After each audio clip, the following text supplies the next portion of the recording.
बच्चों आज का जो चैप्टर है बहुत ही इंटरेस्टिंग चैप्टर है, क्योंकि ये एक ऐसा चैप्टर है जो 100% लाइव चैप्टर है। आप हर जगह जो है इस कॉन्सेप्ट को देखते हो, ऑब्जर्व करते हो, और ये आपको बहुत चीजें जो है रियल लाइफ में लर्निंग के पॉइंट ऑफ व्यू से भी सिखाता है। तो बड़ा ही इंटरेस्टिंग चैप्टर है, बहुत ही इजी चैप्टर है। हाँ, आप इतना जरूर कह सकता हूँ कि आज का चैप्टर थोड़ा लेंथी हो सकता है, बट सीबीएसई ने आपको वहाँ पे भी कंफर्ट जोन डेवलप किया है, और सीबीएसई ने आपको जो है थोड़ा सा उस चैप्टर का जो डिलीटेड टॉपिक है उस वजह से आपको थोड़ा रिलैक्स किया हुआ है, क्योंकि आपके जो कंटेंट है as compare to NCERT limited content है। तो आपको ध्यान रखना है इस चैप्टर में आपको अननेसेसरी चीजें नहीं पढ़ के जानी जो डिलीटेड सिलेबस है। तो यहाँ पर ये चैप्टर भी बहुत बड़ा रोल प्ले करता है। जैसे बच्चों सेकंड बुक के अंदर 4 चैप्टर्स है आपके सीबीएसई के सिलेबस में, क्योंकि ये आपकी सेकंड लास्ट क्लास है विद रिस्पेक्ट टू आर लक्ष्य, जो हमारा प्रोजेक्ट चल रहा है, प्रोजेक्ट लक्ष्य इनिशिएटिव बाय कैरियर लॉन्चर। तो आज की क्लास जो हमारी सेकंड लास्ट क्लास है, तो ये मेरी ड्यूटी है आपको ये समझाना कि पूरे चैप्टर्स को या पूरे सिलेबस को हम सिंक्रोनाइज करें। तो कौन कौन से ऐसे चैप्टर्स है जहाँ डिलीशंस ज्यादा है, तो वहाँ थोड़ा आपको ध्यान रखना है। फर्स्ट चैप्टर में ऑलमोस्ट कुछ भी डिलीटेड नहीं है, सेकंड चैप्टर में ऑलमोस्ट कुछ भी डिलीटेड नहीं है, थर्ड चैप्टर में बिजनेस एनवायरनमेंट में डिलीशन है, प्लानिंग में डिलीशन है, ऑर्गेनाइजिंग में कुछ भी डिलीटेड नहीं है, स्टाफिंग में भी बहुत लाइटली डिलीशन है, डायरेक्टिंग में डिलीशन है, कंट्रोलिंग में डिलीशन है, फाइनेंशियल मैनेजमेंट में कोई डिलीशन नहीं है। थोड़ा सा जो फाइनेंशियल लीवरेज का टॉपिक है, हालांकि न्यूमेरिकल पोर्शन अभी भी आपके सिलेबस में है। लास्ट ईयर ये बात हो रही थी कि न्यूमेरिकल हट गए बीएसटी में, बट अगर आप लोगों को याद हो, बच्चों, तो फाइनेंशियल मैनेजमेंट के अंदर जो है कुछ भी डिलीटेड नहीं है आपके सिलेबस में से। न्यूमेरिकल पोर्शन भी आपके सिलेबस में है, क्योंकि इस साल के जो सीबीएसई का लेटेस्ट सैंपल पेपर है 2023 का, उसमें भी न्यूमेरिकल गिवन है। और अगर आप में से किसी बच्चे को न्यूमेरिकल्स में प्रॉब्लम आती है, लास्ट क्लास पे हमने न्यूमेरिकल्स लिए और सिग्निफिकेंटली न्यूमेरिकल्स को हमने आपको सिखाया है। तो किसी बच्चे को अगर न्यूमेरिकल्स करने में प्रॉब्लम है, कोई उसको हेजिटेशन हो रही है, आप प्रीवियस क्लास को एज अ रिकॉर्डिंग आप देख सकते हो। तो बच्चों फाइनेंशियल मैनेजमेंट आपका ऑलमोस्ट पूरा चैप्टर है, फाइनेंशियल मार्केट में से डिलीशन है और मार्केटिंग मैनेजमेंट में से डिलीशन है, कंज्यूमर प्रोडक्शन भी ऑलमोस्ट आपका चैप्टर लगभग लगभग पूरा है। तो ये 2 चैप्टर ऐसे सेकंड बुक में से जिसमें काफी डिलीशन है। इनफैक्ट मैं कह सकता हूँ कि 25% मार्केटिंग मैनेजमेंट में से तो डिलीशन है ही। तो जो टॉपिक आपके सिलेबस में नहीं है उनको पढ़ के नहीं जाना, जो सिलेबस में है उनको ही पढ़ के जाना है with respect to CBSE board curriculum. CUET की बात मैं अभी नहीं कर रहा हूँ, जब सीबीएसई के एग्जाम्स हो जाएंगे तब सीयूटी का जब आप लोग जो जैसा भी प्लेटफॉर्म होगा जहाँ पे भी हम इंटरेक्ट होंगे, तो वी विल टॉक अकॉर्डिंगली कि सीयूटी में क्या था, सीबीएसई में क्या नहीं था और सीयूटी में क्या इनकॉर्पोरेटेड है। तो फिलहाल बच्चों हम सीबीएसई की बात कर रहे हैं, चैप्टर का नाम है मार्केटिंग मैनेजमेंट। तो बच्चों क्लास स्टार्ट करने से पहले मैं थोड़ा सा आपको इंट्रोड्यूस कर दूं इस चैप्टर के बारे में। This chapter consist 2 concepts, marketing plus management. दोनों ही अपने आप में बच्चों बहुत वास्ट कॉन्सेप्ट है। एक मार्केटिंग वर्ड यूज कर रहा हूँ एज अ कॉन्सेप्ट और एक मैनेजमेंट कर रहा हूँ। मैनेजमेंट तो पढ़ते आ रहे हो, management is art of getting things done with and through others, ये तो आप पढ़ते ही आ रहे हो। मैनेजमेंट क्या है वो तो आप पढ़ा है, management consist of planning, organising, staffing, directing, controlling. But जब मैनेजमेंट में तड़का लगाते हैं मार्केटिंग का, तो ये क्या बन जाता है, marketing management. The specific domain और specific dimension of management is called marketing management. इसी तरह फाइनेंशियल मैनेजमेंट पढ़ा था, इसी तरह रियल लाइफ में। गुड मॉर्निंग स्टूडेंट्स, तो we are starting today's class. तो अभी मैंने देखा माइक ऑफ था, कोई बात नहीं, वी आर स्टार्टिंग अगेन। तो आज की क्लास बच्चों बड़ी इंटरेस्टिंग होने वाली है। आज की क्लास के अंदर we are going to start marketing management. Marketing management जो है मैनेजमेंट का एक स्पेसिफिक डोमेन है। जो मैनेजमेंट आपने पढ़ा है, पूरा बुक पढ़ा है मैनेजमेंट, जिसके 5 फंक्शंस पढ़े हैं, planning, organising, staffing, directing, controlling, उसी के डोमेन्स है। एक डोमेन आपने पढ़ी थी chapter 1 of second book financial management. इसी तरह आज एक और डोमेन पढ़ने जा रहे हो, एक और डायमेंशन पढ़ने जा रहे हो, मार्केटिंग मैनेजमेंट। एक और मैं आपको समझाने की कोशिश करता हूं जो आज की क्लास से थोड़ा सा डिफर है, मतलब आज की क्लास मतलब सीबीएसई के करिकुलम से। क्योंकि बिजनेस स्टडी एक ऐसा सब्जेक्ट है बच्चों जो रियल लाइफ में आपको बिजनेस के स्किल्स डेवलप करना सिखा रहे हैं। ठीक है, सीबीएसई में अच्छे मार्क्स लाने हैं, बिल्कुल लाना, पर ये जो चैप्टर्स है आपको रियल लाइफ की भी बहुत सारी नॉलेज दे रहे हैं। जैसे मैं आपको एक और टर्म समझाता हूँ जो आपके सिलेबस में गिवन नहीं है, बट फिर भी समझाने की कोशिश करता हूँ, and hardly I will take 30 second to 1 minute. That is logistic management. अगर आपने आप में से किसी बच्चे ने टर्म सुनी हो लॉजिस्टिक, लॉजिस्टिक, ठीक है, लॉजिस्टिक नहीं बोल रहा जो एक कंपनी है कंप्यूटर की, मैं बोल रहा हूँ लॉजिस्टिक मैनेजमेंट।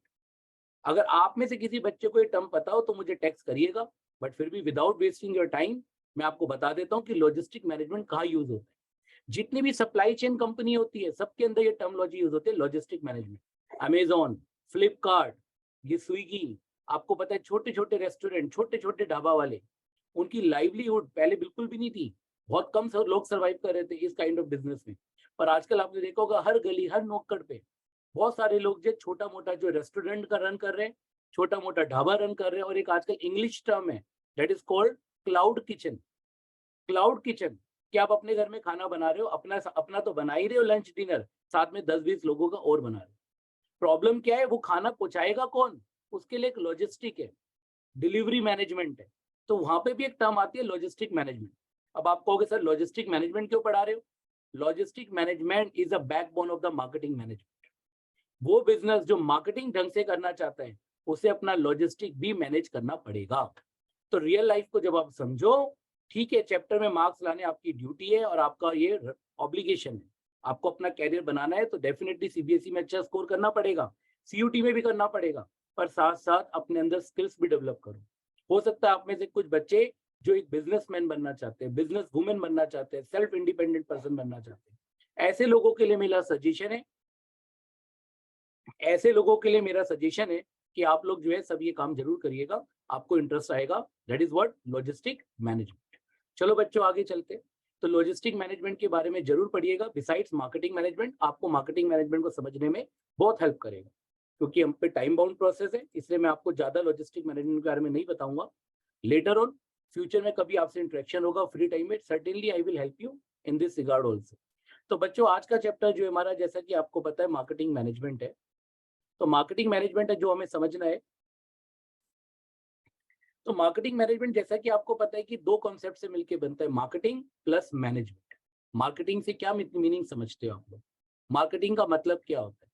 देखो मार्केटिंग के लिए अगर आपने पढ़ा हो, पूरा बीएसटी का चैप्टर गिवन है, एक बहुत ब्रॉड सेंस में चैप्टर गिवन है, बहुत लेंथी चैप्टर है। हालांकि सीबीएसई ने आपको बहुत ज्यादा इसके लिए रिलैक्स किया हुआ है, काफी चीजें डिलीटेड है तो ध्यान से पढ़िएगा। डिलीटेड टॉपिक्स बिल्कुल नहीं पढ़ने, मैं वो भी डिस्कस करूंगा अभी जो करिकुलम का पार्ट है। तो फटाफट बच्चों, कई लोग कहते थे मार्केटिंग का मतलब होता है बाइंग एंड सेलिंग। तो थोड़ा सा इंटरेस्ट डेवलप करने के लिए आज की क्लास के लिए टाइम बाउंड प्रोसेस में 2 मिनट में मैं आपको मार्केटिंग समझाने की कोशिश करता हूँ। मार्केटिंग कहते किसे? मार्केटिंग के पीछे पूरा ट्रेडिशन है, पूरा का पूरा हिस्ट्री है। आपने पढ़ा है मार्केटिंग फिलोसफीज, कि मार्केटिंग के अंदर बहुत सारी फिलोसफी है। पहले मार्केटिंग का मतलब होता था सेलिंग। सेलिंग का मतलब माल बेचना।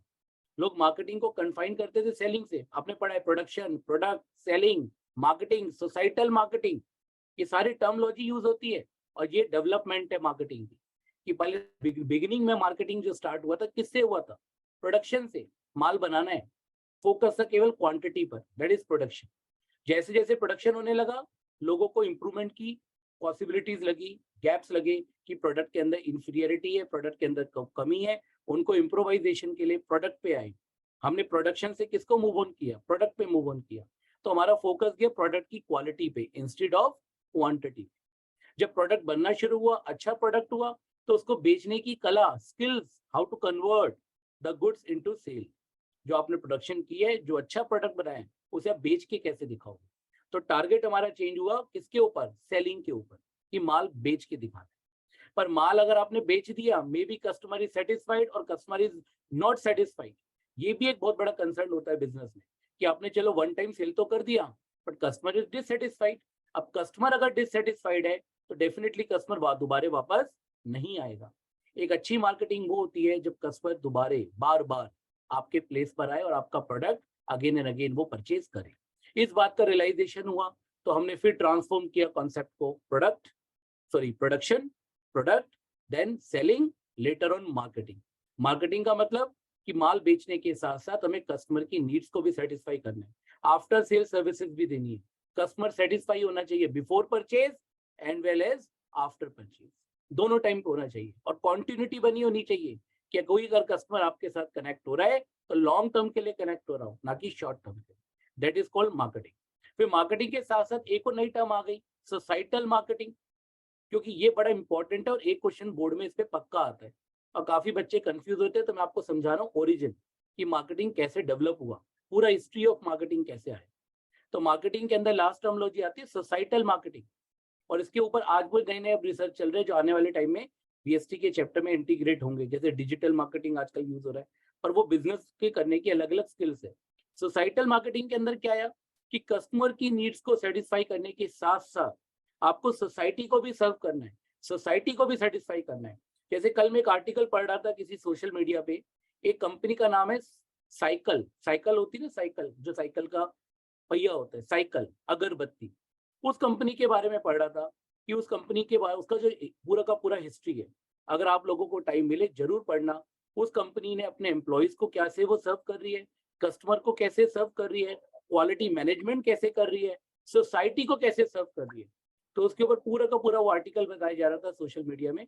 बहुत अच्छा था। कंपनी का नाम मैं आपको बता रहा हूँ, फ्री टाइम में उस पर जरूर रिसर्च करना, साइकिल। तो आई थिंक आपको समझ में आएगा सोसाइटल मार्केटिंग में क्या क्या चीजें आती है, सोसाइटी को कैसे हम सर्व कर सकते हैं। और बहुत सारी कंपनी है, टाटा, टाटा भी आजकल बहुत वर्क करता है सोसाइटल मार्केटिंग के ऊपर, सोसाइटी को बिना हार्म किए, सोसाइटी को बेटरली सर्व करके, और साथ साथ जो आपका क्लाइंटेज है उनको सेटिस्फाई करके।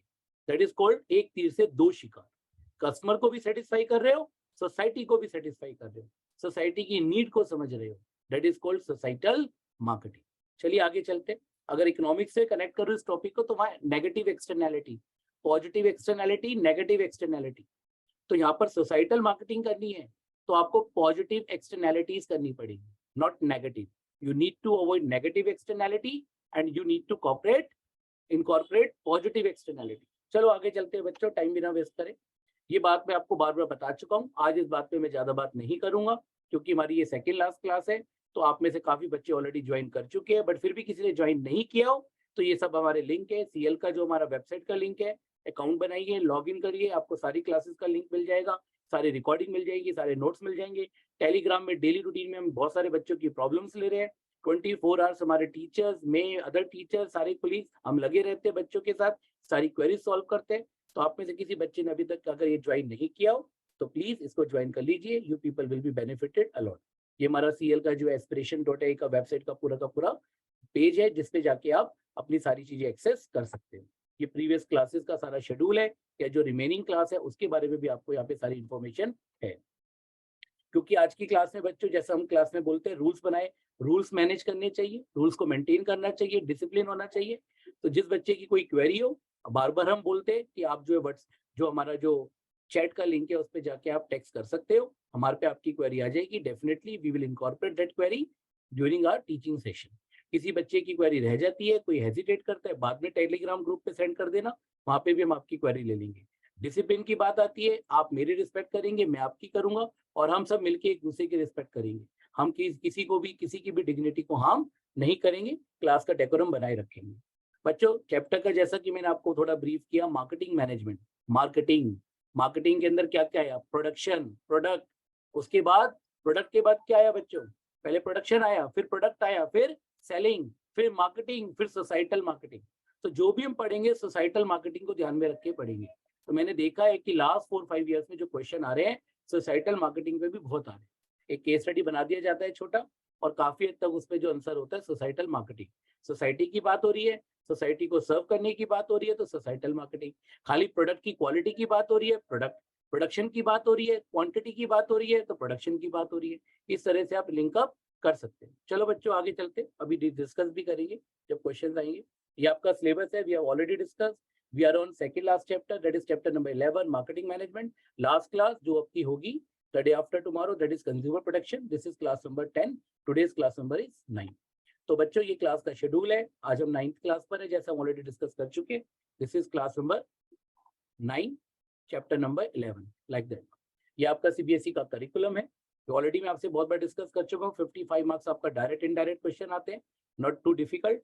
ये वाला पोर्शन आपका डिफिकल्ट पोर्शन में आता है ऑलमोस्ट, इसमें थोड़ा सा दिमाग ज्यादा लगेगा, एप्लीकेशन ज्यादा होगी, तो इसलिए आपको थोड़ा हैंडल विद केयर इस पे स्ट्रेटेजी डेवलप करनी है।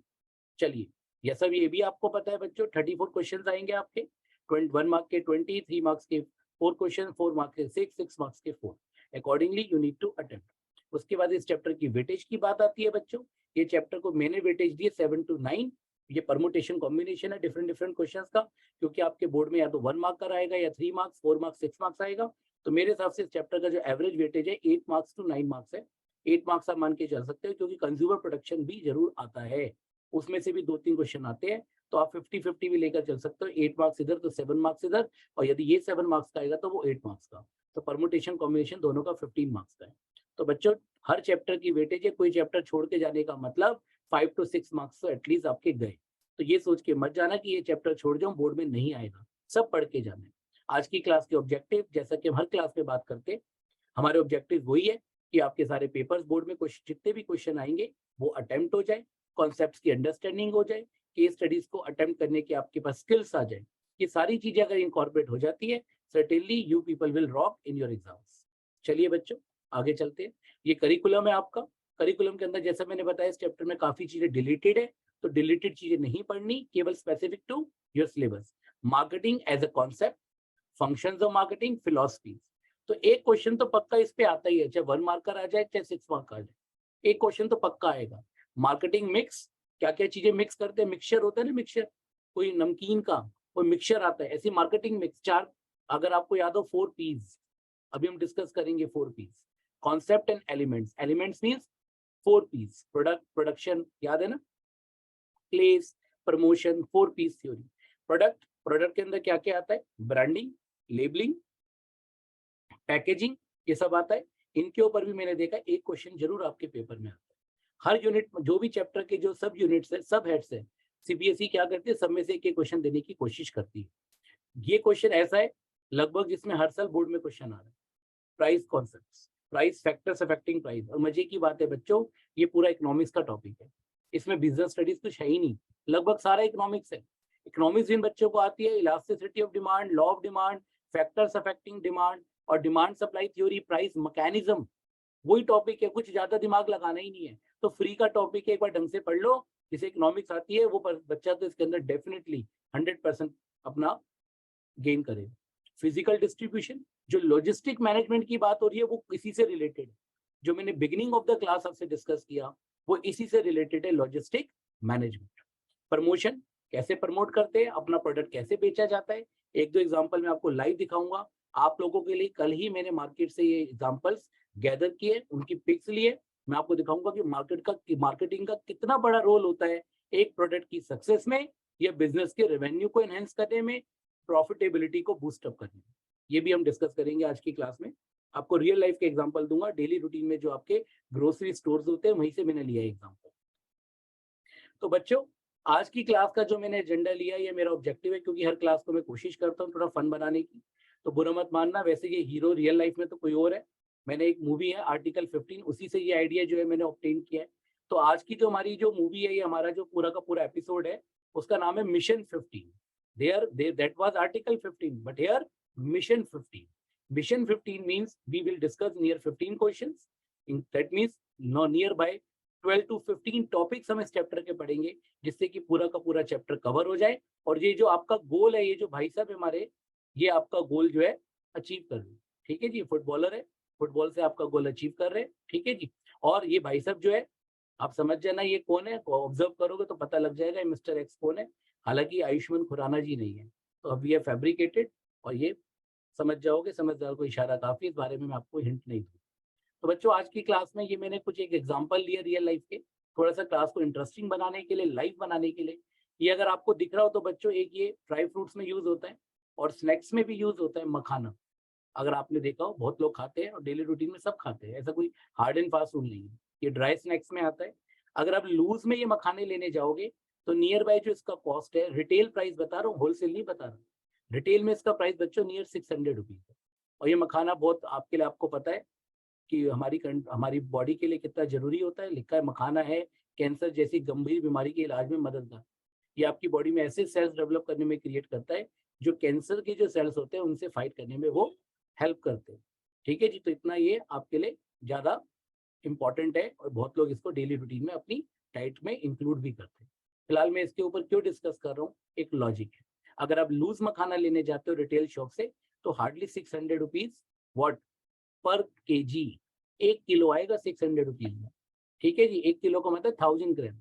ठीक है जी, 600 रुपीज में डिवाइड करके देख लेना कितना होता है, पर ग्राम का आपको रेट आ जाएगा। ठीक है जी, पॉइंट पर आते हैं। आप कहोगे सर आप कहना क्या चाह रहे हो, देखिए यही मखाना है जो रिटेल में 600 है, होलसेल में लेने जाओगे 450 400 के नियर बाय मिल जाएगा। अगर पूरा का पूरा बल्क में खरीदोगे may be 50 KG sort of की जो पैकिंग आती है, बड़ा पैकेट आता है। यही मखाना थोड़ा सा जब इसको आप रोस्ट करते हो, थोड़ा सा इसमें ट्रांसफॉर्मेशन करते हो, फॉर्मेशन करते हो, यही मखाना देखो क्या रेट हो जाता है।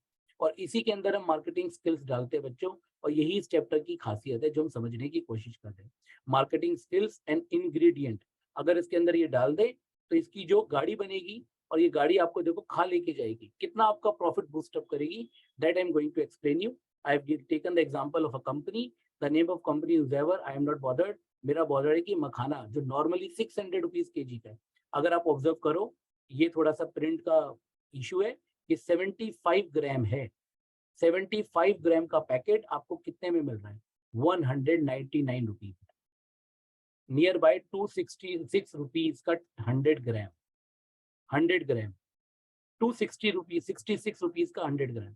और अगर आप 1 kg में कन्वर्ट करोगे तो 2660 नियर बाय, ठीक है जी, पर केजी 2660 रुपीज का पर केजी है बच्चों। जो 600 रुपए किलो का मखाना था, थोड़ा सा रोस्ट करा, थोड़ा सा सॉल्ट डाला, एक अच्छी पैकिंग में इसको कन्वर्ट करा, यही मखाना देखो नियर बाय 4 टाइम से ज्यादा रेट का हो। This is called marketing. यही मखाना लूज में बेच रहे होते तो इतने का नहीं बिकता। और ये जो मार्केटिंग है, कंपनी ने प्रॉपर पैकिंग करी है, प्रॉपर लेबलिंग लगाई है, प्रॉपर उसके बारे में सारी इन्फॉर्मेशन दी है, आपका पूरी की पूरी इसकी एडवर्टाइजिंग करी है, ठीक है जी। प्रमोशनल ऑफर भी निकाले, buy one get one free और something else, whatever, I don't know कितना प्रमोशन है इसमें। तो जब इस तरह के ऑफर निकाले जाते हैं प्रोडक्ट को, तो ये देखो प्रोडक्ट जो बाजार में घर के अंदर हार्डली 600 रुपीज की कॉस्टिंग भी नहीं आ रही, जब आप उसे कन्वर्ट कर रहे हो सेल में इनोवेशन के साथ, वो आपको कितने मल्टीप्लाई कर रहा है आपके revenue, more than 4 times. This is because of marketing. That's I am going to explain you. Real life में बहुत एग्जांपल्स देखोगे, आपको समझ में आ जाएगा। एक और आपको चीज का एग्जांपल देता हूँ, कंपनी का ही है ये भी। एक ये कंपनी है, वैसे ड्यूक कंपनी है, बहुत फेमस है, तो बहुत बच्चे जानते भी है, छोटे बच्चों की फेवरेट कंपनी भी है, ठीक है जी। ये जो चोको स्टिक्स काइंड ऑफ ये जो पैकिंग आती है वो है। अगर आपने देखा हो, ये गोल्डन कलर का बहुत बहुत बहुत ब्यूटीफुल सी पैकिंग है, बहुत ही खूबसूरत पैकिंग बनाई हुई है। और एक सिंपल प्लास्टिक का मिनी बॉक्स है। अगर आप बच्चे इसका वेट देखो ना, 250 ग्राम है, 180 रुपीज का। और इसका वेट देखो तो 300 ग्राम है, और इसका जो प्राइस है, जो इसके ओवरलीफ पे लिखा हुआ था ऊपर, 300 रुपीज। तो जब मैंने देखा, मेरे को बड़ा सरप्राइज लगा। 300 ग्राम कितने का? 300 रुपीज का। और 250 ग्राम 180 रुपीज का। तो कौन चीपर पड़ रहा है? डेफिनेटली ये चीपर पड़ रहा है, और ये महंगा पड़ रहा है। मैं लेने गया था, मेरा नेफ्यू आया हुआ था, तो तब मैंने ऑब्जर्व करा कल, मैंने कहा बच्चों को जरूर एग्जाम्पल दूंगा। लाइव एग्जाम्पल से बच्चों को और ज्यादा क्लास समझ में आती है। देखो, सेम कंपनी है, सेम प्रोडक्ट है, एक छोटी पैकिंग है, एक बड़ी पैकिंग है, पर रेट का बहुत वेरिएशन है। और उसका बहुत बड़ा कारण है क्या? मार्केटिंग। कंपनी ने इस प्रोडक्ट को इतना अच्छा क्वालिटेटिव बना रखा है, इसकी पैकेजिंग इतनी अच्छी कर रखी है कि कस्टमर अट्रैक्ट होता है पैकेजिंग की वजह से, और इसी पैकेजिंग की वजह से customer will pay you more. और ये आपने देखा होगा, डेयरी मिल्क की चॉकलेट की जब गिफ्ट पैकिंग आती है, तो लूज डेयरी मिल्क की चॉकलेट सस्ती पड़ती है, गिफ्ट पैकिंग में आपको एक्सपेंसिव पड़ती है। दैट इज व्हाट मार्केटिंग, कि आपको कन्वीनियंस दे रहा है प्रोडक्ट में, गिफ्ट करने में आपको हेल्प कर रहा है। इस तरह से कंपनियां जो है अपने बिजनेस की इनकम जनरेट करती है थ्रू मार्केटिंग। तो मार्केटिंग सेल बढ़ाने में भी हेल्प करता है, प्रोडक्ट की सेल बढ़ाता है, आपका रेवेन्यू बढ़ाता है, कस्टमर ओरिएंटेशन बढ़ाता है, नए कस्टमर को आइडेंटिफाई करता है, आपकी न्यू मार्केट डेवलप करने में हेल्प करता है। ये सब चीजें मार्केटिंग में बहुत हेल्प करती है बिजनेस की। ठीक है बच्चों, आई होप आपको एग्जाम्पल क्लियर हुए होंगे। आगे चलते, आपको पता है कि आपके टाइप्स ऑफ क्वेश्चन कौन कौन से आते हैं क्लास में। Multiple choice, pictorial presentation, sequence based, fact based, matching based, assertion based, short answer type and long answer. ये सारी वेराइटी ऑफ क्वेश्चंस आते हैं जो हम ऑलरेडी सब क्लासेस में डिस्कस करते आए हैं, और आज की क्लास में भी डिस्कस करेंगे जितनी पॉसिबिलिटी है। 1 मार्कर्स में आपको पता है कितना लिखना है, ऑब्जेक्टिव टाइप है, एमसीक्यूज है, खाली टिक मार्क करना है, ऑप्शन ए। एक बात और आपको बता देता हूँ, कई बच्चे क्या करते हैं, आंसर में ना ऑप्शन ए लिख के आते हैं, ए के आगे जो उसका आंसर है वो नहीं लिख के आते। तो मेरा सब बच्चों को सजेशन है, ए के आगे जो भी लिखा है वो भी लिखना है।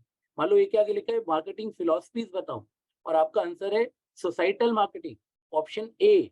तो आपको कैसे लिखना है? ऑप्शन ए नहीं लिखना आंसर में खाली, option A, thereafter societal marketing, पूरा लिखना है बच्चों, कोई रिस्क नहीं लेना। समझ गए बात को? आपको जो सेंटेंस है पूरा लिखना है आंसर का, शॉर्टकट नहीं मानना।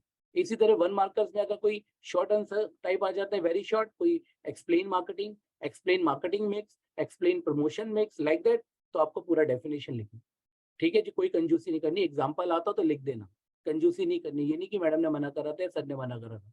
कोई ऐसा क्वेश्चन आता है जिसमें एग्जाम्पल हो, पर्टिकुलरली इन दिस चैप्टर, तो एग्जाम्पल जरूर लिखना, याद रखिएगा। और एग्जाम्पल लिखो, पहले डेफिनेशन लिखना, फिर नेक्स्ट पैराग्राफ, नेक्स्ट लाइन में उसका example, for example this is the meaning of this.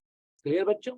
3 marks का क्वेश्चन है, 50 to 75 वर्ड्स लिखने, 4 मार्क्स का है 150 वर्ड्स, और 6 मार्क्स का 200 वर्ड्स। ये हम बता चुके हैं, थोड़ा कम थोड़ा ज्यादा कोई टेंशन नहीं, कर देना।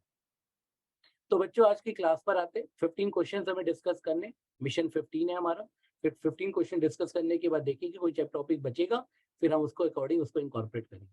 तो आज की क्लास जब शुरू हुई थी, मैंने आपको थोड़ा सा हिंट दिया था मार्केटिंग होता क्या है, मार्केटिंग मैनेजमेंट क्या होता है, वही क्वेश्चन हमारा आ रहा है। इसलिए मैंने आपको हिंट दिया था कि क्लास स्टार्ट होने से पहले थोड़ा इंटरेस्ट डेवलप हो जाए। हालांकि आपको आता होगा मार्केटिंग प्लस मैनेजमेंट, कोई क्वेश्चन आ जाए, एक्सप्लेन करने को आ जाए, डायग्राम जरूर बनाना। मार्केटिंग प्लस का साइन बना दिया, मैनेजमेंट, जैसे मैं आपको करके दिखाता हूँ, marketing plus management, what becomes marketing management. तो एम की पावर 2 हो रही है, डबल एम, मार्केटिंग भी हो रही है, मैनेजमेंट भी हो रहा है, बिजनेस डेफिनेटली बूस्टअप करेगा ही करेगा। तो चलो मार्केटिंग मैनेजमेंट पढ़ते हैं। आपने पढ़ा था management is an art, management is a science, यहाँ पर भी यही आ रहा है, marketing management is an art, it is a science. What? Choosing target market, getting, keeping, growing. याद रखना बच्चों, टारगेट मार्केट, टारगेट ऑडियंस, उनको चूज करना है। ठीक है जी। जब किसी छोटे बच्चों की कार्टून मूवी आती है, जैसे भी एक मूवी आई थी अवतार, आई थिंक कोई बता रहा था मुझे, उसका एक टारगेट ऑडियंस क्या होता है, थोड़े से एडोलसेंस एज से नीचे वाले बच्चे ज्यादा लुक आफ्टर करते हैं, वो बात अलग है, सब लोग देखना पसंद करते हैं। तो जब इस तरह की कोई कार्टून मूवी आती है तो उसका ऑडियंस क्या होता है, छोटे बच्चे। तो आपने देखा होगा एडवर्टाइजमेंट भी इस तरह से की जाती है। और इस तरह की मूवीज जनरली जो है आपने देखा होगा हॉलीडेज के टाइम आती है, जिससे कि बच्चे घर में होते हैं, पेपर वेपर का टाइम नहीं होता, और उनको अच्छा क्लाइंटेज मिले, जो प्रोड्यूसर्स है, जो डायरेक्टर है, और उनका रेवेन्यू जनरेट हो। तो choosing the target market, her product की मार्केट होती है। ठीक है जी। अब आपको पता है कि आज 16th है, 2 दिन पहले 14 था, 14th को भी आप सबको पता है क्या सेलिब्रेट होता है, उसकी भी एक मार्केट होती है। आर्चीज कंपनी, आपने सुना होगा, गिफ्ट कंपनी है, बहुत बड़े उस पर गिफ्ट, बहुत सारे ऑप्शंस होते हैं, वही different types of greeting cards होते हैं, बहुत सारे टाइप्स ऑफ गिफ्ट्स होते हैं। तो जब इस तरह के इवेंट्स आते हैं, क्रिसमस आता है, दिवाली आती है, हैप्पी न्यू ईयर आता है, या फिर वैलेंटाइंस डे आता है, तो ये कंपनियां खूब ऐड करती है, क्योंकि इनको एक टारगेट ऑडियंस मिलती है जिससे इनका बिजनेस जनरेट होता है। तो that's why I am choosing the target market. उसके बाद बच्चों एक वर्ड आता है getting, keeping, growing. Getting, customers को लेना, मार्केट से कस्टमर को खींचना। कीपिंग, कस्टमर को रिटेन करना।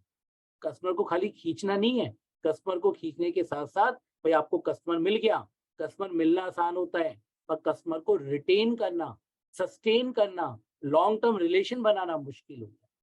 समझ गए? एक रेस्टोरेंट में गए, रेस्टोरेंट वाले बहुत एडवर्टाइजमेंट करते हैं, हमारा खाना खा के देखो सर मजा आ जाएगा, लाजवाब, आप पनीर की सब्जी खा के देखो आपको बहुत मजा आएगा, बहुत लोग इंटरेस्ट जाते हैं। ठीक है जी। वहां पे जाके रेस्टोरेंट वाला अगर आपको सर्विस अच्छी नहीं देता, आप एक बार तो जाओगे, दोबारा कभी नहीं जाओगे। आप कहोगे भैया कान पकड़ लिए, इतना गंदा एक्सपीरियंस। पर अगर आपको बहुत अच्छी सर्विस देता है तो सर्टेनली आपका मन करता है कि चलो दोबारा भी चलेंगे। अब भाई का बर्थडे आएगा, बहन का बर्थडे आएगा, वहीं चलेंगे, हमारा लास्ट एक्सपीरियंस बहुत अच्छा था। देन आपको फिर सेटिस्फेक्शन होता है, फिर आप रिकमेंड करते हो फ्रेंड्स में, नियर एंड डियर्स में, यार वहां खा के हम मजा आ जाएगा, इकोनॉमिकल भी और क्या सर्विस है, सुभान अल्लाह, वल्ला वल्ला। This is growing, getting, keeping, growing customers. याद रहेगा, जरूर लिखना है, getting, keeping, growing customers through, through, पूरी डेफिनेशन समझ जाओ, आपको रियल लाइफ में मार्केटिंग समझ में आ जाएगी। Through creating, delivering, communicating superior customer values of the management. एक ऐसी वैल्यू सिस्टम बनाना है जो सुपीरियर हो, कस्टमर लाइक करे, कस्टमर की नीड को समझो, उसकी नीड को पहचानो, नीड को पहचान के वो प्रोडक्ट बनाओ जो उसकी नीड को सेटिस्फाई करता है। आपको पता है needs and wants, you can not satisfy the wants, but you need to satisfy the need.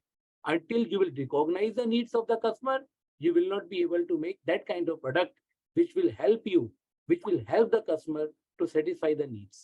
तो आपको एक ऐसा प्रोडक्ट बनाना है, एक ऐसा प्रोडक्ट डिजाइन करना है, इनोवेट करना है जो कस्टमर की नीड को सेटिस्फाई कर सके, और उसके साथ साथ उसको डिलीवर करना। डिलीवर मतलब जो आपने कमिट किया है वो डिलीवर करना, कस्टमर तक पहुंचाना है, उसे कम्युनिकेट करना है कि व्हाट वी आर डिलीवरिंग। जब तक कस्टमर को समझाओगे नहीं कि हम आपके लिए जो हम दे रहे हैं वो वही दे रहे हैं जो आप चाहते हो, उसकी सेटिस्फेक्शन को नहीं समझोगे, उससे कम्युनिकेशन डेवलप नहीं करोगे, तब तक कस्टमर रिटेन नहीं करोगे। ये सारी बातें बेटा मार्केटिंग में आती है। This is what marketing management. थोड़ा एलेबोरेट इसलिए कर रहा हूँ, बहुत बच्चे रट के जाते हैं, रटने की जरूरत ही नहीं।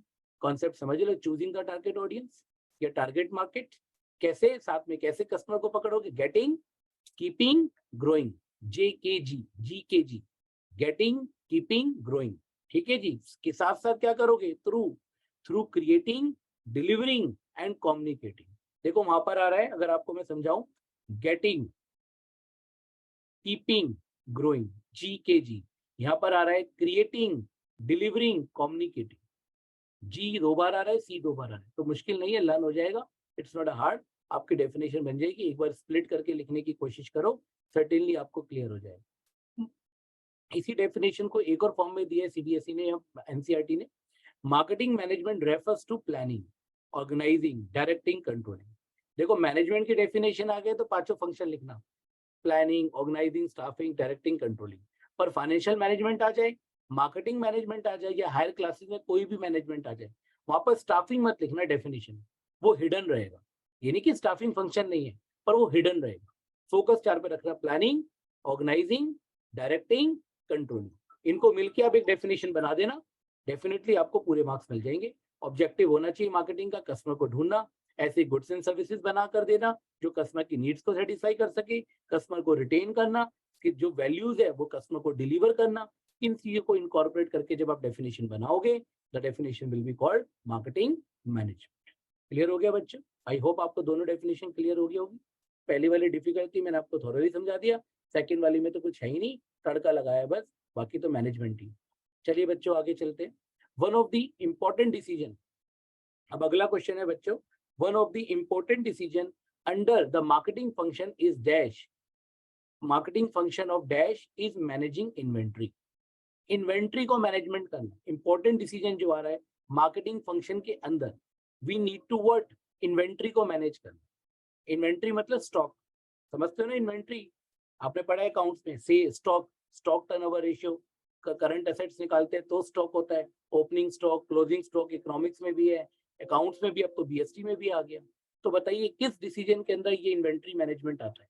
Answer is what, physical distribution. अगर आपने देखा हो फ्लिपकार्ट, या आपने एक कंपनी है, मैं एग्जांपल देता हूँ, ब्लिंकिट, अगर आपने नाम सुना हो ब्लिंकिट, ठीक है जी, the area where I reside, उसी के आसपास ब्लिंकिट ने अपना एक वेयर हाउस बना रखा है। ठीक है जी, और एडवर्टाइजमेंट आता है 5 मिनट में। कभी मेरे घर में अगर मान लो मुझे ब्रेड मंगवानी है हार्वेस्ट कंपनी की और सम अदर कंपनी की, तो मेरे को जाने में, मान लो मैं बिजी हूँ, बच्चे कहते हैं पापा आप ला दो, मैं नहीं ला रहा, मैं कहा तुम ले आओ, बच्चे कह रहे हम पढ़ रहे, तो क्या होता है, ब्लिंकिट में ऑर्डर करते हैं बच्चों, हार्डली 5 मिनट्स में आपके घर आ जाते हैं। तो बड़ा सरप्राइज होता है। मैंने इस मॉडल को स्टडी करा, देखा, मेरे बिल्कुल नेबरहुड में ही ब्लिंकिट ने अपना वेयर हाउस बना रखा है एक कमर्शियल प्लेस में। तो ब्लिंकिट वाले को मेरे घर तक आने में मुश्किल से 5 मिनट नहीं लगते, हार्डली वो 5 मिनट में आ जाता है। पर अगर वो ब्रेड उसके स्टॉक में ही नहीं होगा, तो क्या वो प्रॉपर फिजिकल डिस्ट्रीब्यूट कर पाएगा? नहीं कर पाएगा ना। तो कोई भी मेरे घर में मान लो डिटर्जेंट खत्म हो गया, तो मैं ब्लिंकिट को ऑर्डर कर देता हूँ, या किसी फ्लिपकार्ट को ऑर्डर कर देता हूँ। फ्लिपकार्ट का अपना मैनेजमेंट है, फ्लिपकार्ट ने इतने वेयर हाउसेस नहीं बना रखे, ब्लिंकिट ने बना रखे लोकल में। हर कंपनी का अपना मॉडल होता है। तो ब्लिंकिट कंपनी का इतना नेबरहुड में है, 5 मिनट के अंदर मेरे घर में जो भी खत्म होता है 99% वो ब्लिंकिट कंपनी से आ जाता है। दिस इज व्हाट स्टॉक, कि उनके स्टॉक में अगर है तो they will be able to send it, और वो मैनेज हो जाएगा। तो यहाँ पर इसलिए बात आ रही है, मैं आपको इसलिए एग्जांपल दे रहा हूँ, फिजिकल डिस्ट्रीब्यूशन। जब तक आपके स्टॉक में नहीं होगा, इन्वेंट्री में नहीं होगा, you will not be able to deliver to the customer.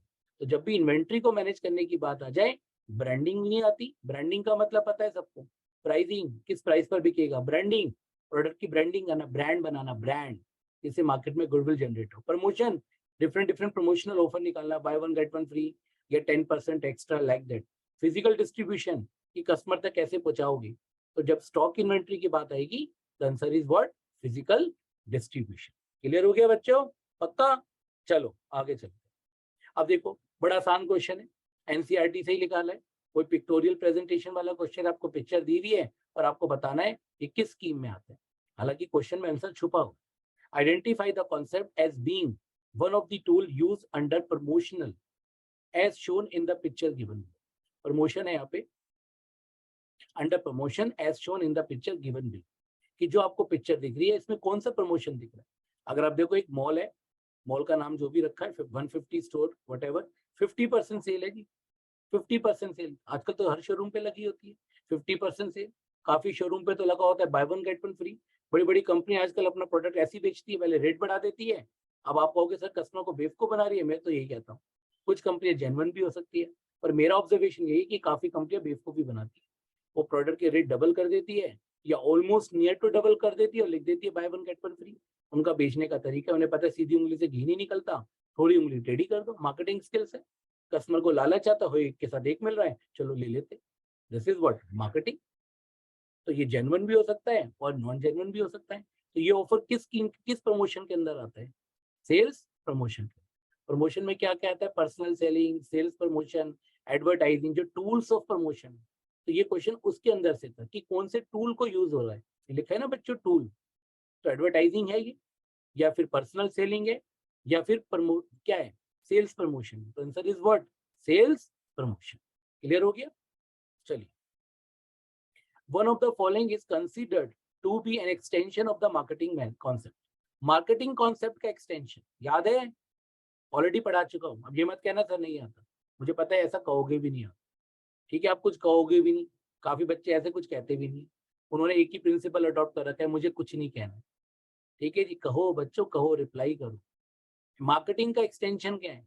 याद है? प्रोडक्ट पहले था, सबसे पहले प्रोडक्शन, प्रोडक्शन से क्या हुआ? प्रोडक्ट, प्रोडक्ट से क्या हुआ? सेलिंग, सेलिंग से क्या हुआ? मार्केटिंग, और मार्केटिंग से क्या हुआ? मार्केटिंग से नेक्स्ट क्या है बच्चों? प्लीज जल्दी बताइए। Answer is yes, societal marketing. Clear हो गया? तो which one is extension of societal marketing and which one is the previous one of marketing? Marketing से पहले वाला होता तो अगले वाला पूछे तो सोसाइटल मार्केटिंग, और प्रीसीडर पूछे तो व्हाट? सेलिंग। क्लियर हो गया? तो याद रखना कैसे कैसे जनरेशन आई है। पहला बच्चा कौन था? प्रोडक्शन। दूसरा बच्चा कौन था? प्रोडक्ट। तीसरा सेलिंग। चौथा मार्केटिंग, और लास्ट सोसाइटी। तो आगे वाला पीछे वाला दोनों पता होने चाहिए।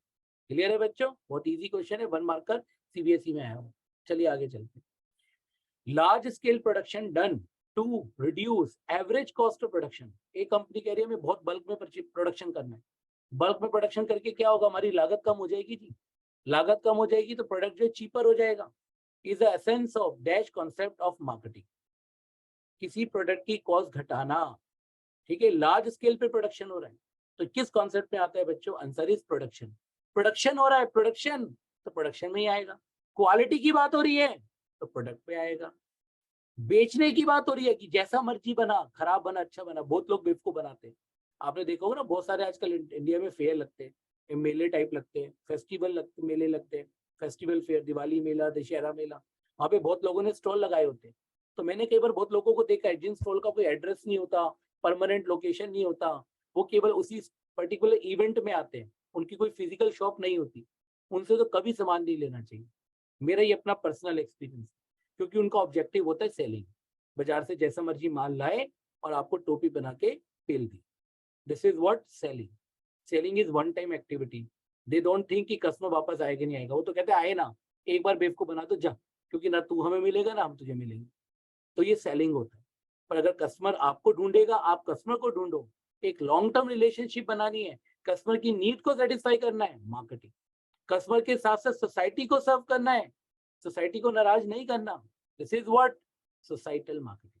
जो आप बीएसटी में 11th में भी पढ़ के आए, सोशल रिस्पॉन्सिबिलिटी। एक चैप्टर था ना, चैप्टर नंबर 6, सोशल रिस्पॉन्सिबिलिटी। चलिए बच्चों, क्लियर हो गया? याद हो गया ना पक्का? Next please, give the meaning of marketing mix. अब मार्केटिंग मिक्स की बात हो रही है। Marketing mix is a combination of variables chosen by the firm to prepare its market offering. Offer करना है, ऑफर करने के लिए कुछ मिक्सचर बनाना है। मिक्सचर के अंदर आपको पता है 4 पीज आते हैं, place mix, promotion mix, production mix, याद है? ये सब आते हैं 4, वो चारों के चारों की बात हो रही है। और marketing mix is described as set of marketing tools that a firm use to pursue its objects in the target market. इन दोनों में से कोई भी एक लिख दो, दोनों करेक्ट है। बोर्ड में आया हुआ क्वेश्चन है, बहुत इजी है। कि मार्केटिंग मतलब मिक्स, किसको मिक्स? वो जो 4 पीज है उन चारों को मिक्स कर दो। चारों को मिक्स करके जो डेफिनेशन बनेगी, जो इंग्रेडिएंट बन के आएगा, आउटपुट बन के आएगा, that is called marketing mix, कुछ भी नहीं है, बहुत आसान है। क्लियर हो गया? चलिए बच्चों, ये देखेंगे तो अगर मार्केटिंग मिक्स का मैंने आपको जहाँ पे पिक्टोरियल प्रेजेंटेशन भी दिखाई है, प्रोडक्ट, प्राइस, प्लेस, प्रमोशन, ये 4 चीजें अगर आपकी वर्क कर रही है, आपको सक्सेस होने से कोई नहीं रोक सकता। ठीक है जी। एक कंपनी का नाम और बताता हूँ आपको, रियल लाइफ का एग्जांपल, अगर आपने नाम सुना हो, the name of company is paper boat. सुना है बच्चों? पेपर बोट एक बेवरेज कंपनी है, ड्रिंक्स बनाती है। ठीक है जी, बहुत सारे, आमरस, काला खट्टा, लाइक दैट, बहुत सारे अगर आपने सुने हो। ठीक है जी। पेपर बोट ये फरीदाबाद की कंपनी है। जितना मैंने इसके बारे में आर्टिकल पढ़ा या समझा है, मैंने न्यूज चैनल्स में भी, जो बिजनेस चैनल्स है वहां पे भी इसका पूरा आर्टिकल देखा है, उन्होंने पूरा इंटरव्यू लिया है कंपनी के एमडी का। ये कंपनी थी पेपर बोट, 10 लाख रुपए से, हार्डली 10 लाख रुपए से कंपनी स्टार्ट हुई थी। आज इसका टर्नओवर हंड्रेड्स ऑफ करोड़ में। ठीक है जी, इतनी बड़ी कंपनी बन गई। बड़ी बड़ी कंपनियों को ये टारगेट कर रही। छोटी सी कंपनी बनी थी, छोटा सा प्लांट लगाया था, लोकल काम था, पर इसने चारों चीज को समझा, प्रोडक्ट, प्लेस, प्राइस, प्रमोशन, चारों चीज समझी। प्रोडक्ट, एक इनोवेटिव प्रोडक्ट बनाया। वो लोकल ड्रिंक्स नहीं बनाई कि भाई कोल्ड ड्रिंक पी लो या फिर फ्रूटी की तरह आप जो है mango syrup P low. Innovation करी, काला खट्टा, आम पन्ना, खट्टा आम, पता नहीं इस तरह के नए नए इनोवेशन निकाले। ठीक है जी, जो रियल लाइफ के अंदर कोई भी कंपनी सर्व नहीं कर रही थी, तो इनोवेशन करा, ट्रेडिशनल इंडिया को फोकस करा। मैं तो इनका इतना बड़ा फैन हो गया, जब मैंने विंटर में देखा इन्होंने गज्जक जो आती है ना चिक्की, वो चिक्की की भी पैकिंग निकाल दी चॉकलेट फॉर्म में, जैसे डेयरी मिल्क की 10 रुपीज की चॉकलेट आती है, उसी फॉर्म में इन्होंने गज्जक चिक्की की पैकिंग निकाल दी। 5 रुपीज के अंदर आप जो है वो चिक्की खा सकते हो, जो वो शुगर की जो गुड़ वाली आती है, वो जैगरी वाली, वो पूरी प्रॉपर 5 रुपए के अंदर, हार्डली 5 रुपीज। क्योंकि बड़े बुजुर्ग लोगों को बड़ी पसंद आती थी। बच्चा खा रहा है डेली मिल्क की चॉकलेट, दादाजी खा रहे हैं वो चिक्की, किसकी, पेपर बोर्ड की। और किसी कंपनी ने कॉम्पीट ही नहीं करा, इसकी मोनोपोली आज भी उस चिक्की जो 5 रुपीज वाली इन्होंने पैकिंग बनाई है। इन्होंने इसी तरह आम पापड़ भी उसी शेप में बना दिए, 10 रुपीज में, 5 रुपीज में, लोगों को कन्वीनियंस दे दी, सहूलियत दे दी, छोटा पैक बड़ा बैग खरीदने की। जैसे एक टाइम में लहर भुजिया ने दी थी, जब एक भुजिया का कॉन्सेप्ट स्टार्ट करा था लहर, लहर ग्रुप सबको पता है, पेप्सिको कंपनी का। उन्होंने भुजिया की पैकिंग जो है 5 रुपीज से निकाल के हर स्लैब में रखी थी, 5 rupees, 10 rupees, 20 rupees, 50 rupees, like that, according to the weight. तो कस्टमर की कन्वीनियंस थी, किसी को कम खानी है तो 5 वाला खरीदेगा, अगर ग्रुप में खानी है तो बड़ा पैकिंग खरीदेगा। तो पैकेजिंग भी बहुत बड़ा रोल करती है। तो प्रोडक्ट के अंदर बहुत सारी चीजें आती है, प्रोडक्ट की इनोवेशन, प्रोडक्ट के इंग्रेडिएंट, प्रोडक्ट की पैकिंग, कन्वीनियंस, प्राइसिंग। कोई प्रोडक्ट बहुत अच्छा है, प्राइसिंग खराब है, बहुत ओवर प्राइस्ड है, लोग खरीदेंगे ही नहीं। आपको देखना पड़ेगा आप किस पॉपुलेशन को टारगेट कर रहे हो, पॉपुलेशन कौन सी है, एलाइट क्लास है, मिडिल क्लास है, लोअर क्लास है, तो बहुत बड़ा रोल होता है। तो ये भी बहुत सारी कंपनी है, बड़ी बड़ी कंपनी है। आपने देखा होगा अपना मैकडी है, मैकडी तो इंटरनेशनल कंपनी है, पर मैकडी का जो बर्गर है, आलू टिक्की बर्गर, 40-45 रुपीज में आराम से आ जाता है। उसके बाद आजकल स्कीम्स आती रहती है। प्राइसिंग, कंपनी को पता है लोकल वेंडर ने इंडियन मार्केट को पूरा कैप्चर किया हुआ है, और बहुत कंपटीशन है बड़े लेवल पर भी।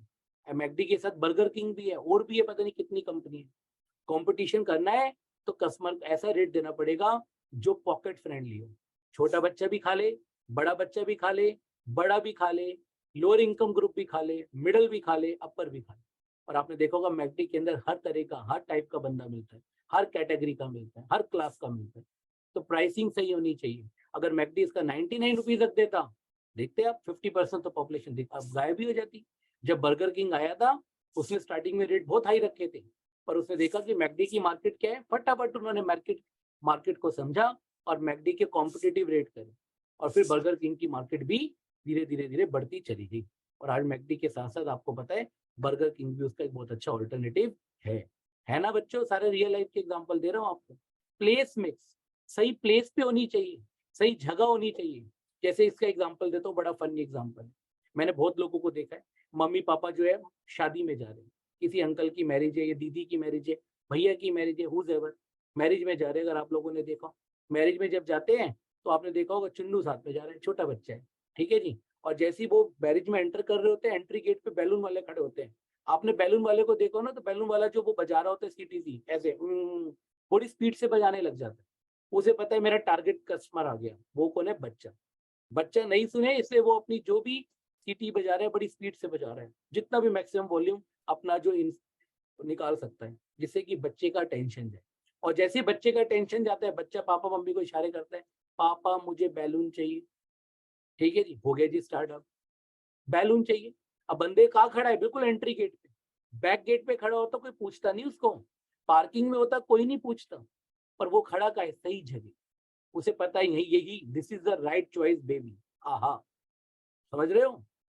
एक इलिटरेट आदमी बैलून बेचने वाला, अगर वो पढ़ा लिखा नहीं है तो, पढ़ा लिखा भी हो सकता है, कोई बड़ी बात नहीं है, कोई काम छोटा नहीं होता, बट मान लो अगर मैं मान के चल रहा हूँ कि वो इलिटरेट है या लेस लिटरेट है, वो आदमी भी दिमाग लगा रहा है मार्केटिंग स्किल्स कि मुझे सही जगह खड़ा होना है, यही सही जगह है। देखो मेरा माल कैसे नहीं बिकता। बच्चे को अगर मना करते हैं पापा मम्मी, बच्चा लेट जाता है, पूरी परफॉर्मेंस दिखा देता है अपनी वहीं पे शादी में। तो मजबूरी में आके क्या करता है? बैलून वाले से बैलून लेना पड़ता है, चाहे 10 रुपीज का बैलून 30 का दे, 40 का दे, तो भी लेना पड़ता है। तो इलास्टिसिटी ऑफ डिमांड अप्लाई हो जाता है। This is what? Place mix. आया समझ में बच्चों या नहीं आया? This is called place mix. समझ गए? प्लेस का बहुत बड़ा रोल होता है। फिर प्रमोशन आता है, bye one get one free, extra, बहुत सारी स्कीम्स आती है आजकल। तो आपने देखो कई कंपनी है, गारमेंट्स की कंपनी है, एक प्रोडक्ट खरीदो, एक के साथ 5 फ्री दे देती है, 6 फ्री दे देती है। वो बात अलग है, आप कहोगे सर कॉस्टिंग ज्यादा होती है, वो तो भैया बिजनेस करने के तरीके, अपनी जेब से तो कोई देगा नहीं, सबको रिकवर करनी है अपनी कॉस्ट, पर तरीका है कस्टमर को खींचने का। That's why they are called marketing mix. तो जो एक अच्छी कंपनी होती है हाइब्रिड, सब निकालती है। मैकडी इतना बड़ा ब्रांड है, इतना क्लाइंटेज है, क्या मार्केटिंग प्रमोशन नहीं कर रहा मैकडी? आप मैकडी की ऐप डाउनलोड कर लो, बहुत सारे ऑफर्स आते हैं। मैं यू खुद यूज करता हूँ, अपने बच्चों को कई बार लेके जाता हूँ। This is called what? Promotion mix. किसी बड़े जगह जाओ, कोई बड़े मॉल में जाओ, सब जगह मैकडी मिलेगा, that is what? Place mix. Pricing 49 45 का बर्गर मिल जाता है, that is what? Price mix. Product जो वो बेच रहा है, जो इनोवेशन, हर तरह का प्रोडक्ट है। आप बर्गर है तो बर्गर पे फोकस है, वहां पे सॉफ्टी भी मिलती है। This is what? Product mix. Clear हो गया बच्चों? चलो फटाफट पढ़ते बिना टाइम वेस्ट करे, आपको मैंने कॉन्सेप्ट पूरा पढ़ा दिए। किया decided to start a business of selling. किया क्या कर डिसाइड कर रही है? To start a business of selling dress material from her house. क्या कह रही थी? मैं अपने घर से ही क्या बेचना स्टार्ट करूंगी? Selling dress material. She did various online service to find out about the preference of prospective customers. पूरा सर्वे किया है कि उसके टारगेट ऑडियंस कौन है। Based on this she prepared a detailed analysis of the business. She then made important decision including deciding about features, quality, packaging, labelling, branding of dress material. Element बताना है, सारा focus किस पे है? Quality, packaging, labelling. इन चारों में से कौन लग रहा है बच्चों? बताओ, अक्कड़ बक्कड़ बम्बे वो करके जल्दी बताओ। बिल्कुल बताओ, हेजिटेट नहीं करना। क्या आंसर आएगा सोचो? Answer is what? बहुत इजी है बच्चों, कुछ भी नहीं है। व्हाट? प्रोडक्ट। बनाने की बात हो रही है, बनाए जाओ, यूनाइटेड के गुण गाए जाओ, प्रोडक्शन मिक्स। प्राइसिंग की बात हो रही है, कम ना हो, ज्यादा ना हो, अफोर्डेबिलिटी हो, प्राइस में सही जगह पे हो, टारगेट ऑडियंस को मीट कर जाए, production sorry promotion place mix. और ऑफर दिए जाए, कस्टमर अट्रैक्ट हो, प्रमोशनल मिक्स। क्लियर हो गया बच्चों? चलिए अगला क्वेश्चन है बच्चों, question number 8। Mushroom limited, a food delivery service app, has recently face criticism for tempering their product. एक कंपनी है, फूड डिलीवरी का ऐप है, ठीक है, वो प्रोडक्ट को टेम्पर कर रहे हैं बाय द डिलीवरी बॉय। तो डिलीवरी बॉय से छेड़खानी करते, ऐसा सुना है आपने रियल लाइफ में, कई बार ऐसा हुआ है। The company decided to put a hologram seal. Company कह रही होलोग्राम लगाएंगे, जिससे कस्टमर को कन्वीनियंस हो, कस्टमर को डाउट ना हो, और जो डिलीवरी बॉय है वो छेड़खानी ना कर सके। जैसे आपने देखो कई बार फूड आ रहा होता है, वो खाना खा जाते, जब खोलते हैं तो आधा खाना आपका ऑटोमेटिकली निकलता ही नहीं है, क्योंकि वो खा चुके हैं ऑलरेडी। तो बहुत सारी कंप्लेंट आती थी। तो ये कंपनी ने क्या करा, इस कंप्लेंट को वाइप आउट करने के लिए कस्टमर की प्रॉब्लम को समझा, और अगर जी होलोग्राम करके हम एक स्टिकर लगा रहे हैं, टेप लगा रहे हैं, सील लगा रहे हैं, जिससे कि कस्टमर पर जाए तो कस्टमर को लगे सील ब्रोकन है, तो कस्टमर कैन डिनाई कि नहीं लेना। आगे बढ़ते हैं। The company decided to put a hologram seal on the food product packet in order to protect the contents from the spoilage, leakage, pilferage, damage, along with the tag with a safety warning for the customer to check the seal. Which concept of the marketing discussed above is performing the important function of the communicating with potential buyer and promote the sale? ठीक है जी। तो ये किसके अंदर आता है? बहुत easy है बच्चों। ब्रांडिंग। ब्रांडिंग का मतलब ब्रांड को डेवलप करना, ब्रांडिंग की बात नहीं हो रही। प्रोडक्ट को बनाने को लेके बात हो रही है, प्रोडक्ट तो ऑलरेडी बना है, केवल पैकिंग के ऊपर फोकस है। तो मेरा आंसर जो आएगा या तो लेबलिंग में आएगा या पैकेजिंग में आएगा। ठीक है जी। तो ये सारी इंफॉर्मेशन दे रहा है, कौन दे रहा है? पैकिंग के ऊपर क्या लगा होता है? लेबल, लेबल में लिखा होता है ना, ठीक है जी, हैंडल विथ केयर, फ्रेजाइल, या आपको लेने से पहले या ब्रेक करने से पहले आपको क्या करना पड़ेगा? चेक करना पड़ेगा सील ब्रोकन तो नहीं है। ये सब लेबल पे लिखा होता है। तो आंसर इज व्हाट? लेबलिंग। काफी बच्चे इसे पैकेजिंग बोल देते हैं। पैकेजिंग तो पूरी पैकेजिंग को बोलते हैं। पैकेजिंग तो प्रोडक्ट को क्या कर रहा है? सेफ्टी दे रहे हैं। पैकेजिंग प्रोडक्ट को खूबसूरत बना रहे हैं। और जो इन्फॉर्मेशन है कि भाई आपको पहले ये चेक करना है कि सील ब्रोकन तो नहीं है, डैमेज तो नहीं है, ये सारी इन्फॉर्मेशन देनी है, तो कहाँ पर होगी वो? लेबल पर होगी। That's why the answer is what? Label. सब बोर्ड में आए हुए क्वेश्चन है। जो क्वेश्चन मुझे अच्छे लगे मैंने आज की क्लास में ले लिए, इससे कि मैं लगभग सारा चैप्टर भी रिवाइज करा दूं, मेन क्वेश्चन भी आपको डिस्कस कर दूं, जैसा मैं करता है। चलिए बच्चों, नेक्स्ट क्वेश्चन लेते हैं। यूटेल, एक कंपनी है Utel limited, launch plus me. इन्होंने एक लॉन्च किया प्लस मी, एक एक्सरसाइज बुक है, comprehensive stationery brand name comprising of, एक ब्रांड लॉन्च किया है स्टेशनरी को लेकर, जिसमें ball pen, gel pen, geometry boxes. After identifying, market भी आइडेंटिफाई कर लिया, अंडरस्टैंडिंग द नीड्स, कस्टमर की नीड को भी पहचान लिया, ठीक है जी। After their products were of good quality, product भी बहुत अच्छे हैं, इको फ्रेंडली भी है, पर थोड़े से महंगे। तो इतनी सारी चीजें होगी, क्वालिटी भी होगी, कस्टमर की नीड भी पहचानी है, इको फ्रेंडली भी है, उस पर बहुत इनोवेशन करी है, तो थोड़े से महंगे हैं क्योंकि कंपनी की कॉस्टिंग ज्यादा होगी। चलो कोई बात नहीं। They wanted to distinguish their product from that 7 of their competitor. Market में उनके 7 कॉम्पिटिटर है, वो चाहते हैं हमारा प्रोडक्ट उनसे अलग दिखे। They spent a lot of effort, time, money in creating brand name, as they knew that without a brand name, they can only create awareness for genetic product. बड़ी अच्छी बात है। जेनेटिक प्रोडक्ट किसे कहते हैं? जेनेटिक प्रोडक्ट का example है, मैं देता हूँ, नहीं तो आप दे दो यार, मैं बुरा थोड़ी मानूंगा। जेनेटिक प्रोडक्ट किसे कहते हैं? वेजिटेबल लाते हो जनरली, खुले में लाते हो, जो बिना ब्रांड के मिलता है वो जेनेटिक है, जो अपनी ओरिजिनल शेप में मिलता है, इसमें कोई लेयरिंग नहीं है, कोई ब्रांड नहीं है, कोई पैकिंग नहीं है, ऐसे ही मिल रहा है। भैया 1 kg पोटैटो दे दो, दे दिए जी, छाट के ले लिए, दिस इज व्हाट? जेनेटिक। वही पोटैटो को पैक कर दो, बड़ा अच्छा सा बॉक्स बना दो, एक ब्रांड लगा दो उस पे XYZ, तो क्या बन गया? वो जेनेटिक थोड़ी है, फिर तो ब्रांडिंग आ गई, प्रोडक्ट का स्पेशलाइजेशन आ गया, एक ब्रांड जुड़ गया। ये कंपनी कहना चाह रही है कि नॉर्मल स्टेशनरी नहीं, एक ब्रांड बनाएंगे, अपने प्रोडक्ट को अपने कॉम्पिटिटर से अलग बनाएंगे। देखो ये जो केस स्टडी जब बोर्ड के पेपर में आई थी, इसको पढ़ने के बाद थोड़ा सा मैंने भी नाम वाम चेंज किया है जहां से मैंने क्वेश्चन लिया है। तो ये क्वेश्चन पढ़ने के बाद मुझे रियल लाइफ में कंपनी याद आ गई जिसने रियलिटी में ऐसा किया, और मैं आपको बता देता हूँ, कोई बड़ी बात नहीं है, और आप सब लोग वो कंपनी का प्रोडक्ट यूज भी करते हो। That is classmate. आपको पता है बच्चों, क्लासमेट किसकी कंपनी है? किस कंपनी के अंडर आता है brand? Classmate comes under ITC, Indian tobacco company. और नाम देखो, इंडियन टोबैको कंपनी, और बिफोर इंडिपेंडेंस इसका नाम होता था इंपीरियल टोबैको कंपनी, और आजादी के बाद इसका नाम हो गया इंडियन टोबैको कंपनी इन 1975, जब इस कंट्री में इमरजेंसी लगी थी उसके आसपास। इस कंपनी ने अपना नाम चेंज कर लिया था, क्योंकि बहुत लोग इसको क्रिटिसाइज करते थे कि आजादी के बाद भी इसने अपना नाम अंग्रेजी वाला रखा हो, तो इसने नाम चेंज करके इंपीरियल की जगह इंडियन कर दिया था, इंडियन टोबैको कंपनी। अब है टोबैको कंपनी, और ये कंपनी आपने देखा होगा बेवरेजेस में भी है। ये कंपनी बहुत सारे FMCG प्रोडक्ट बनाती है, स्टेशनरी भी बना रही है, होटल भी है, सिगरेट भी बना रही है, पता नहीं क्या क्या बना रही है। तो उन्होंने कहा मैं जेनेटिक प्रोडक्ट नहीं बेचना, ब्रांड बेचना, और ITC करके बेचेंगे तो मुश्किल आएगी, क्योंकि नाम में क्या रहा है? टोबैको। तो उन्होंने एक ब्रांड बनाया, क्लासमेट। मेरी क्लास में मेरा दोस्त, क्लासमेट।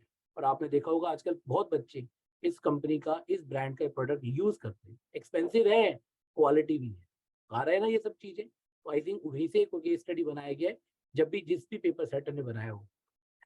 ये मेरा परसेप्शन है, maybe I am wrong, your company भी हो। They can only create awareness for genetic product, can never be sure of sale of their product. The efforts paid off and demand for the product starting growing. The customer liked the brand, became habitual to it.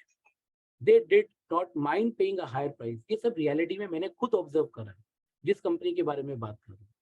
Over a period of time, it became a status symbol to buy plus me. जो बच्चा classmate का notebook use करता है, महंगा होता है, normal register notebook 50-60 का मिल जाएगा, क्लासमेट का 80-90-100 का मिलता है। और जब नोटबुक यूज करते हैं तो 56 इंच का सीना हो जाता है, क्योंकि ब्रांड यूज कर रहे हो भाई, क्लासमेट। शूज में भी ब्रांड होते हैं, क्लोथ में भी ब्रांड होते हैं, तो ब्रांड का काम ही यही होता है। The customer felt pride in using them, वही 56 इंच का सीना, ठीक है जी। Identify the marketing management philosophy followed by the Utel. Explain the advantages of branding to the marketer highlighted in the above. तो कौन सी फिलोसफी है बच्चों? Societal marketing. सोसाइटी की नीड को समझा, सोसाइटी को स्टेटस दे रहे, सोसाइटी प्राइड फील कर रही है, तो यहाँ सोसाइटल। खाली प्रोडक्ट की क्वालिटी पे बात होती तो प्रोडक्ट आ जाता। ठीक है जी, प्रोडक्ट को ये सोच के बनाया गया कि जो कस्टमर चाहता है। लिखा था ना शुरू में, कस्टमर की नीड को पहचाना, उसको समझा, सोसाइटी को जो है आपने एक अच्छा प्रोडक्ट दिया, तो लोगों को प्राइड फील हो रहा है इस प्रोडक्ट को यूज करके। तो somehow you are serving to the society indirectly, it comes under societal marketing। काफी लोगों ने कहा था कि ये तो मार्केटिंग होना चाहिए, सोसाइटल मार्केटिंग क्यों आ रहा है, सोसाइटी को कैसे सर्व कर रहे हैं। पर यहाँ सोसाइटी एट लार्ज की बात हो गई कि सोसाइटी हैप्पी है, बहुत सारे लोग धीरे धीरे से जुड़ते जा रहे हैं, एक लोगों को प्राइड फील हो रहा है, एक लोगों का क्लास बन रहा है, उस सेंस में इसका आंसर निकाला गया है सोसाइटल मार्केटिंग। खाली कस्टमर की बात होती, कस्टमर को सेटिस्फाई करने की बात होती, तो फिर इसका आंसर खाली आ जाता मार्केटिंग मैनेजमेंट। खाली प्रोडक्ट की क्वालिटी की बात होती तो इसका आंसर आ जाता प्रोडक्ट। आई थिंक क्लियर हो गया हो। एडवांटेजेस ब्रांडिंग की क्या एडवांटेजेस होती है? छोड़ो क्या लिखा है, खुद बात करो, खुद आई कॉन्टेक्ट बना के बात करो। ब्रांडिंग, एक सड़क पे जो है बर्गर वाला लोकल बेच रहा है और एक बर्गर मैकडी का है, पर सबको पता है ब्रांड, वो भी 50 का है, वो भी 50 का है, मुझे मैकडी चलेंगे, मजा तो आएगा भाई, बर्थडे वहीं बनेगा अपना, तेरा हैप्पी बर्थडे। एग्री और नॉट? ब्रांडिंग, प्रोडक्ट डिफरेंशिएट हो गया।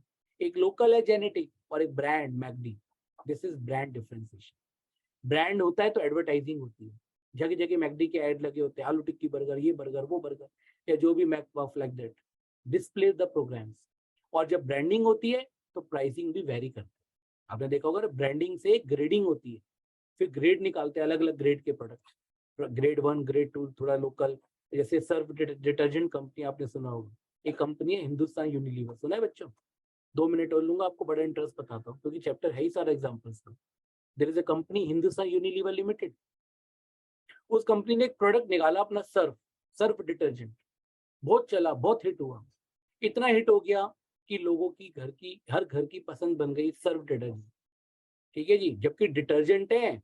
अब कंपनी ने जो ग्रेडिंग करी है, ब्रांडिंग करी सर्फ। कंपनी का जब प्रोडक्ट बहुत महंगा हो गया तो कंपनी ने ग्रेडिंग करी, सर्फ के आगे निकाल दिया सर्फ एक्सेल, उससे ऊपर वाला, और उससे नीचे वाला निकाल दिया सर्फ ब्लू। अगर आपने सुना हो सर्फ ब्लू, अभी भी आता है। ठीक है जी, ब्लू की भी डिमांड बहुत बढ़ गई, 3 ग्रेड आ गए, बहुत बढ़िया लेना है, 250-300 रुपए केजी का लेना है सर्फ एक्सेल, 200-250 नियर बाय लेना है सर्फ, और 100-150 का लेना है सर्फ का ब्लू। ठीक है जी, उसके बाद भी नहीं रुकी कंपनी को मिडिल क्लास या लोअर मिडिल क्लास में भी जाना था, कंपनी ने ऋण निकाल दिया, ऋण एडवांस निकाल दी। कितनी ग्रेडिंग हो गई नहीं हो गई, जिससे कि हर क्लास कैटेगराइज हो जाए। ठीक है जी, और आज की डेट में मैंने देखा है बहुत लोग, क्योंकि मैं 10-20 साल से हर बार ये बोल रहा हूँ, जब से मैं 12th को पढ़ा रहा हूँ, हर बार यही बोलता हूँ कि जब भी डिटर्जेंट लेने जाते हैं ना, मान लो एक कंपनी आती है टाइड, आपने सुना होगा, एरियल, निरमा, ठीक है, मेरा साबुन या मेरा डिटर्जेंट निरमा, जो भी ऐड आता है। ठीक है जी, डिटर्जेंट लेने जा रहे हो एरियल का, तो पता है क्या बोलते हैं जाके दुकानदार को या शॉपकीपर को, आपके पेरेंट्स या मैं या आप, ज्यादातर लोग ऐसे ही करते हैं, भैया एक सर्फ का पैकेट देना, वो भैया भी बोलते हैं कौन सी कंपनी का सर्फ, भैया टाइड दे दो। अरे भाई सर्फ टाइड का थोड़ी है, टाइड सर्फ का थोड़ी है, सर्फ तो अपने आप में एक डिटर्जेंट है। पर सर्फ की जगह बोलना था, क्या बोलना था उनको, डिटर्जेंट। पर ये सर्फ वर्ड इतना हमारे माउथ पर सेट हो गया है कि हम डिटर्जेंट की जगह क्या बोलते हैं, सर्फ। तो ब्रांडिंग आपके प्रोडक्ट को कस्टमर के माइंड में घुसा देता है, उसके दिल में घुसा देता है, दिस इज व्हाट ब्रांडिंग। और जब ब्रांडिंग होती है तो ग्रेडिंग होती है, ग्रेडिंग होती है तो प्राइस वेरी करते हैं, that is differential pricing. I hope clear हो गया होगा, बड़ा अच्छा एग्जांपल है इसके। चलिए बच्चों, half mark for heading, half mark for explanation, 1 into 2, 2 marks, 1 number का आपका डेफिनेशन। चलिए बच्चों नेक्स्ट क्वेश्चन पे चलते हैं बिना आपका टाइम वेस्ट करें। आई होप आपको क्लास इंटरेस्टिंग लग रही होगी। एयर भारत, कंपनी का नाम है एयर भारत। ठीक है जी, एयर इंडिया तो सुना था मैंने, इंडिया को भारत कर दिया, दिल है हिंदुस्तानी, अपनी भाषा हिंदुस्तानी। ठीक है जी, तो एयर इंडिया की जगह मैंने एयर भारत कर दिया। बजट एयरलाइंस, एक बजट एयरलाइन है ग्रुप, कंपनी का नाम है sky Asia. Announce discounted fare starting as low 999 domestic destination. ठीक है जी, और इंटरनेशनल के लिए 3,999 नियर टू 4,000। बाहर जाने 4,000 रुपये में फ्लाइट मिल जाएगी, बहुत सस्ता है भाई। और कंट्री के अंदर जाने का ही डोमेस्टिक तो 999। लिमिटेड पीरियड ऑफर है, operated by other group airlines, identify the medium of communication which can be used by the firm to inform large number of people about new fare. Company बताना चाहती है इतने सारे लोगों को at large number, आपको पता है प्रमोशन के कैसे तरीके होते हैं, लार्ज नंबर को बताना है, सोसाइटी एट लार्ज को बताना है, फटाफट तहलका मचा देना है। दैट मीन्स व्हाट, सबको पता है। State any 2 merits of the tool, communication tool, बहुत आसान है। सेल्स प्रमोशन है, पर्सनल सेलिंग है, क्या है बच्चों, ये एडवर्टाइजिंग है। जब बहुत बड़ी पॉपुलेशन को बताना है, दिस इज व्हाट, बहुत इजी है एडवर्टाइजिंग। है नहीं एडवर्टाइजिंग, एडवर्टाइज करो, न्यूज़पेपर में एडवर्टाइज करो, बताओ, बहुत लार्ज स्केल पे पता लगेगा। आया बच्चों समझ में या नहीं? This is what advertising. Merit, advertising से हेल्प क्या हो रही है, कस्टमर को इन्फॉर्मेशन मिल रही है, कस्टमर को सेटिस्फेक्शन मिल रहा है, कस्टमर को ये एहसास हो रहा है कि भाई जो प्रोडक्ट मैं खरीद रही हूँ बाजार में उसकी एग्जिस्टेंस है, उसकी रिलायबिलिटी है, उसका एडवर्टाइजमेंट आता है। जिस चीज का एडवर्टाइजमेंट आता है कस्टमर को फील कंफर्ट होता है कि भाई ये प्रोडक्ट लिया जा सकता है, क्यों, एवरीबडी हैज रिकॉग्नाइज्ड, ये प्रोडक्ट रिकॉग्निशन है। आया समझ में या नहीं? क्लियर हो गया बच्चों? नेक्स्ट क्वेश्चन है question number 11, state any 4 characteristics of good brand. बहुत इजी है, एक अच्छे ब्रांड नेम की क्या क्या कैरेक्टरिस्टिक्स है, बहुत इजी है। ब्रांड नेम बहुत बड़ा नहीं होना चाहिए, छोटा होना चाहिए, इजी टू प्रोनाउंस, जैसे मैंने बोला सर्फ, यहाँ पर वही फिक्स हो रहा है। ठीक है जी, मैकडी, वैसे तो मैकडी थोड़ी है, मैकडोनल्ड है, पर शॉर्ट फॉर्म क्या बोल रहे हैं, मैकडी, मैकडी, कहीं नहीं लिखा होता मैकडी, पर बोलने में मैकडी बोलते हैं। Easy to pronounce, spell, recognise, remember, Ponds, whip, Rin, Vim, जो भी है सब कंपनी आप जानते हो। बाटा, अब देखो अंग्रेजों की जमाने की कंपनी है बाटा, आज तक फेमस है। टाटा, बोलो, आज कितनी पुरानी कंपनी है, एनसीएस टाइम, अंग्रेजों के टाइम की कंपनी, पर अभी भी फेमस है, बच्चे बच्चे को पता है टाटा। अब brand name should B distinctive, ऐसा होना चाहिए जो आपका यूनिफिकेशन करे, ये ना हो कि अदर ब्रांड के साथ खो जाए। The brand name should be adaptable to packing, ऐसा ब्रांड रखो जो आपकी पैकिंग पे सूट करे, ये ना इतना बड़ा रख दो पैकिंग से सूट ही नहीं करे। Brand name should be matching with the product, जो प्रोडक्ट की स्पेसिफिकेशन है, वर्सेटाइल होना चाहिए। ठीक है जी, उस प्रोडक्ट के साथ साथ अगर आप कोई नया प्रोडक्ट जोड़ रहे हो, अगर आपको फ्यूचर में डाइवर्सिफिकेशन करना है, ऐसा ना हो कि स्पेसिफिक रख दो। जैसे मान लो भाई मैं जिस कंपनी से जुड़ा हूँ, अब इस कंपनी का नेम क्या है, सपोज करो मैं अपनी कंपनी की बात करता हूँ, अब proud to be the part of this company, Career Launcher. ठीक है जी, अब ये जो कंपनी है इसने क्या लिखा है, कैरियर लॉन्चर। अगर मैं यहाँ लिख देता कॉमर्स कैरियर लॉन्चर, तो क्या इंडिकेशन जाता है बच्चों की खाली हम कॉमर्स लेते हैं। साइंस कैरियर लॉन्चर, तो क्या मीनिंग जाता है, साइंस का केवल साइंस का बैकग्राउंड लेते हैं। या फिर लिख देते कॉम्पिटिटिव एग्जाम्स कैरियर लॉन्चर, तो कॉम्पिटिटिव एग्जाम्स की बात कर रहे हैं, but we have labelled the name Career Launcher. आज हम सीयूटी को पढ़ा रहे हैं, 12th क्लास को पढ़ा रहे हैं, 11th को पढ़ा रहे हैं, हमारे बैचेस चल रहे हैं, बहुत अच्छे से चल रहे हैं, बहुत अच्छे से हम पढ़ा रहे हैं, बहुत अच्छे से बच्चे पढ़ रहे हैं, हंड्रेड्स ऑफ स्टूडेंट्स हमारे से पढ़ रहे हैं। ठीक है जी, नॉर्मल लोकल कोचिंग सेंटर्स को छोड़ के they are joining the Career Launcher. उसके पीछे रीजन है कि एक ब्रांड है, इतना पुराना ब्रांड है जो शेयर मार्केट में लिस्ट है, जिसके पीछे इतनी बड़ी टीम है, इतना बड़ा रिसर्च है, इनोवेशन है, इतनी बड़ी ब्रांडिंग है, एक कमिटमेंट है towards the customers, societal marketing की बात की जा रही है, तब जाके हम बच्चों को डिलीवर कर रहे हैं। ऐसा नहीं है कि एक बस बोर्ड लगाया और पढ़ाना शुरू कर दिया। There is a brand which is working on you, एक एक चीज बच्चे की समझ रही है, पूरी रिसर्च हो रही है कि बोर्ड में क्या आया, क्या नहीं आएगा, क्या आ सकता है, सीयूटी में क्या आएगा, सारे एफर्ट्स किए जा रहे हैं। डे बाय डे मीटिंग होती है, बच्चों के लिए डिस्कशन होता है, सब्जेक्ट को कैसे सिंप्लीफाई किया जाएगा, बच्चों को और कैसे हेल्प किया जाएगा, दैट इज व्हाट। ठीक है जी, और यही कैरियर लॉन्चर जो पहले एमबीए की प्रिपरेशन कराता था, later on competitive exams, BBA, उसके बाद फिर अब सीयूटी में भी आ गया, नेट में भी आ गया, और भी चीजें फ्यूचर में आएगी। This is what versatile. तो ब्रांड नेम ऐसा है जो वर्सेटाइल, आई थिंक क्लियर हो गया होगा, जो नए नए प्रोडक्ट को अडॉप्ट कर सके। क्लियर है बच्चों? It should be capable of being registered and protect legally, ऐसा ब्रांड ढूंढो, ये नहीं किसी का कॉपी कर लो, समझ गए जी? ऐसा ब्रांड ढूंढो जो आपका रजिस्टर्ड हो जाए, जिसको लीगल प्रोटेक्शन, ट्रेडमार्क, एक लाइसेंस मिल जाए। क्लियर बच्चों? तो ये 4 पॉइंट्स लिखने हैं, 1 marks each. That is chooser name should have the staying power, ऐसा नाम होना चाहिए, बाटा सबको पता है, मैकडी सबको पता है, ऐसा नाम रखो जिसकी स्टेइंग पावर हो, रिटेंशन हो, बार बार। हार्वेस्ट, ठीक है जी, शुरू में आया था, नाम याद नहीं होता था हार्वेस्ट, पर अब सबको याद है, भाई हार्वेस्ट की ब्रांड आती है। हार्वेस्ट से पहले एक कंपनी बहुत फेमस थी, ब्रिटानिया, सबको पता है ब्रिटानिया की ब्रांड आती है। ठीक है जी। ब्रिटानिया से पहले एक और कंपनी थी मॉडर्न, मुझे आज तक पता है, जबकि मॉडर्न की ब्रेड खाए हुए पता नहीं कितने साल हो गए। ठीक है जी। पर मॉडर्न, जब हम छोटे थे तब हम सुनते थे मॉडर्न की ब्रेड आती है। मॉडर्न को ब्रिटानिया ने टेक ओवर कर लिया, लॉरेंस रोड में फैक्ट्री थी, अब वो ब्रिटानिया बन गया। ठीक है जी। हालांकि ब्रिटानिया की और भी जगह प्लांट थे, तो ब्रिटानिया की ब्रेड आती थी। ब्रिटानिया के बाद हार्वेस्ट आ गया, इंग्लिश ओवन आ गया, और भी डिफरेंट डिफरेंट ब्रांड सब आए जा रहे हैं। पर नाम ऐसा रखो जो कस्टमर बोल सके, याद रख सके, दिमाग में सेट हो जाए। आर चीज, कोई किसी बच्चे को ऐसा नहीं होगा जिसको नहीं पता होगा आर चीज। मैकडी, पिज्जा हट, डोमिनोज, सबको पता है, बच्चे बच्चे को पता है। किंडर जो है सबको पता है। This is what staying power. Clear हो गया बच्चों? आगे चलते हैं। A brand name should suggest product benefit, qualities. It should be appropriate to the product function. Rasika, Gentle, Promise, My Fair Lady, Boost, The Secret of My Energy. याद है? Boost the Secret of My Energy का use होता है।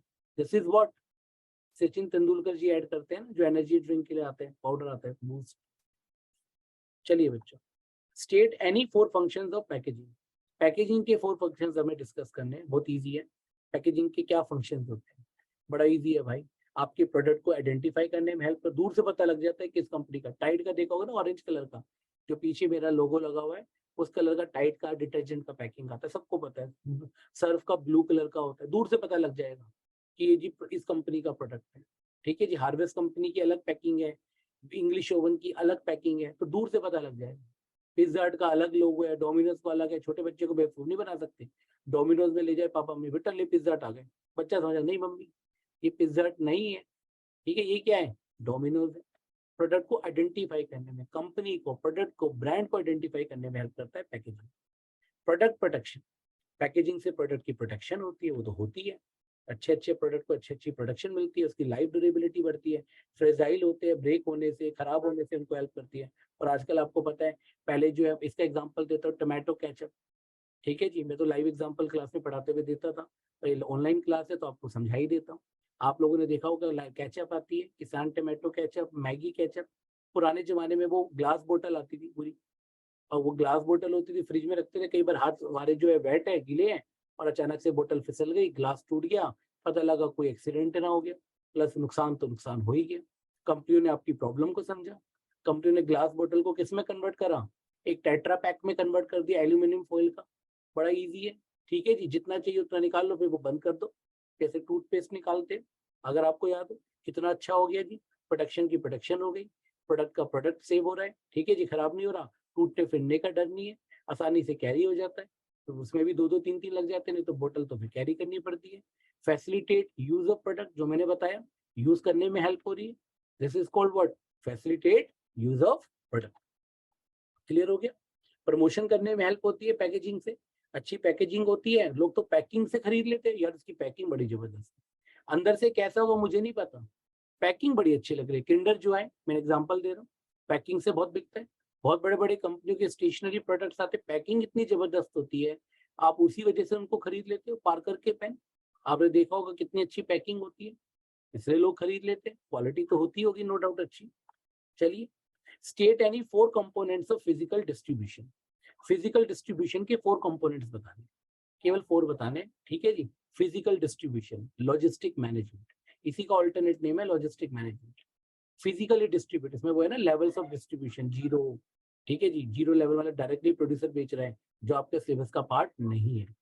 ठीक है, but फिर भी समझाने के लिए बता रहा हूँ। जीरो लेवल, ठीक है, first degree, second degree, third degree, levels of distribution, middle man जो बीच बीच में होते हैं। चलिए, जो पहला कंपोनेंट है फिजिकल डिस्ट्रीब्यूशन का, भाई आपके घर तक सामान पहुंचना चाहिए। मैंने आज से लगभग 15 साल पहले एक लैपटॉप लिया था, ऑनलाइन मंगवाया था। उस टाइम ना ऑनलाइन से लोगों को डर लगता था।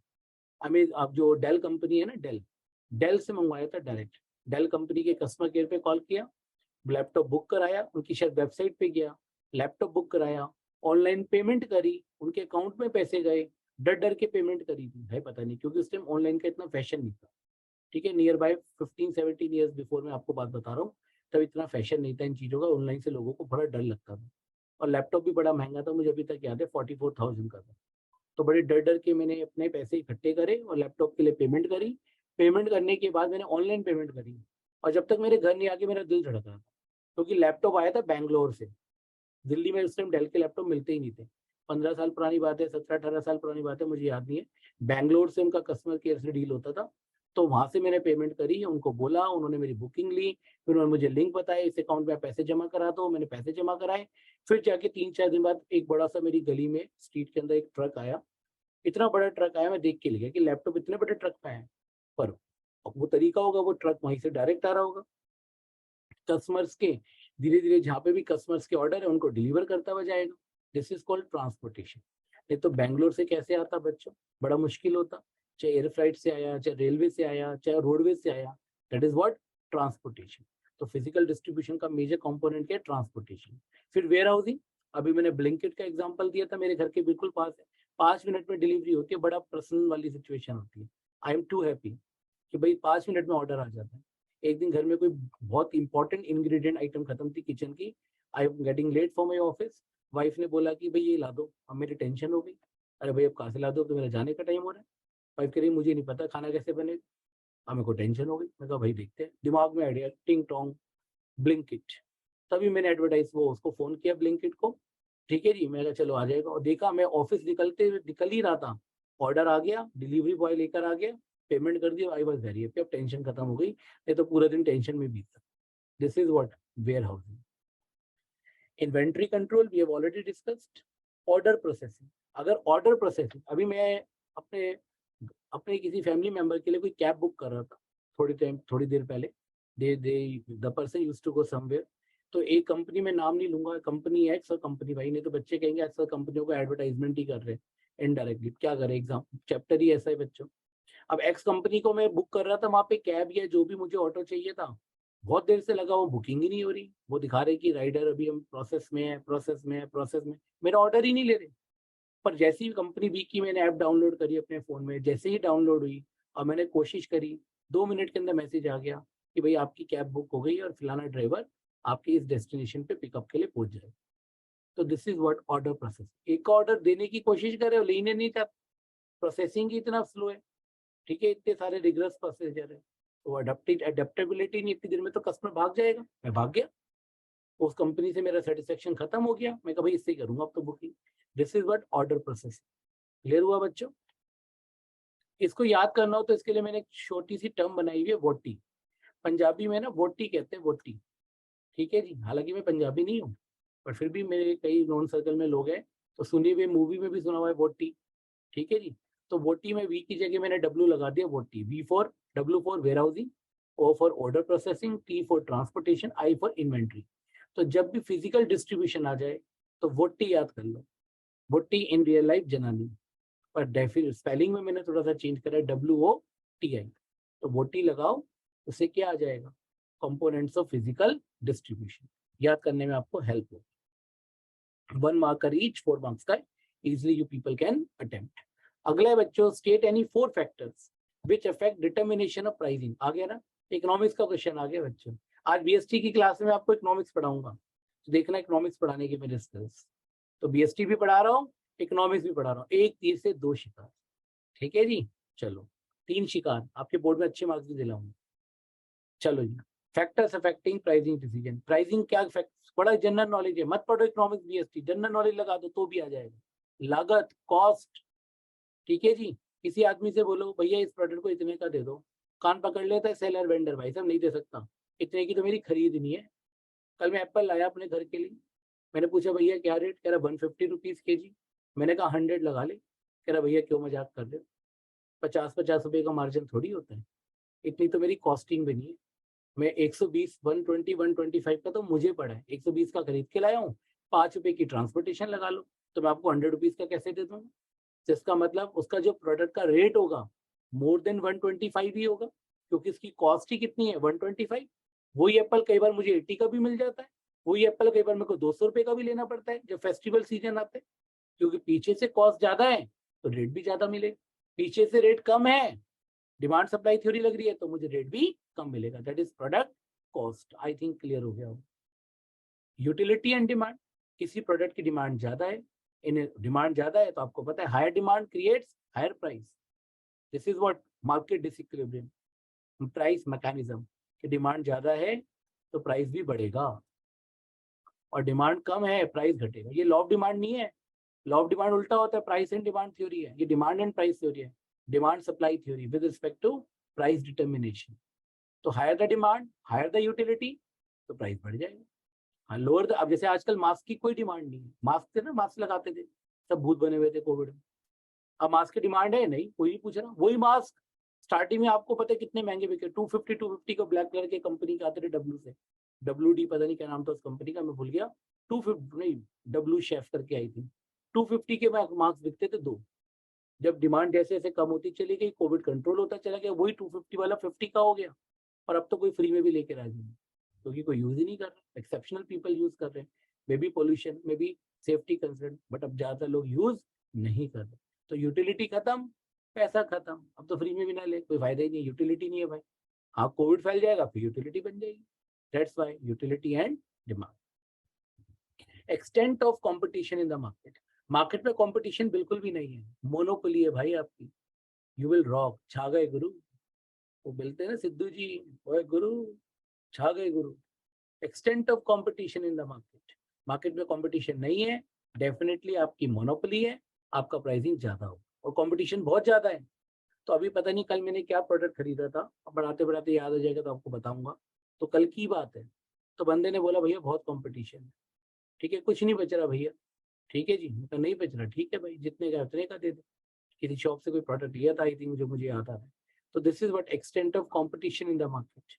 अगर मार्केट में कंपटीशन ज्यादा है तो प्राइसिंग आपको बहुत कॉम्पिटिटिव रखने पड़ेंगे, ज्यादा प्राइस रखोगे कस्टमर आएगा ही नहीं आपके पास। जैसे आपने देखोगे ना मेडिकल स्टोर्स, अभी मैं दिल्ली से, मैंने आपको पता है दिल्ली में ज्यादातर मेडिकल स्टोर्स पे 10 to 20% डिस्काउंट मिल जाता है, ऑनलाइन तो इससे ज्यादा मिल जाता है आजकल, दवाइयों के ऊपर, मेडिसिन के ऊपर।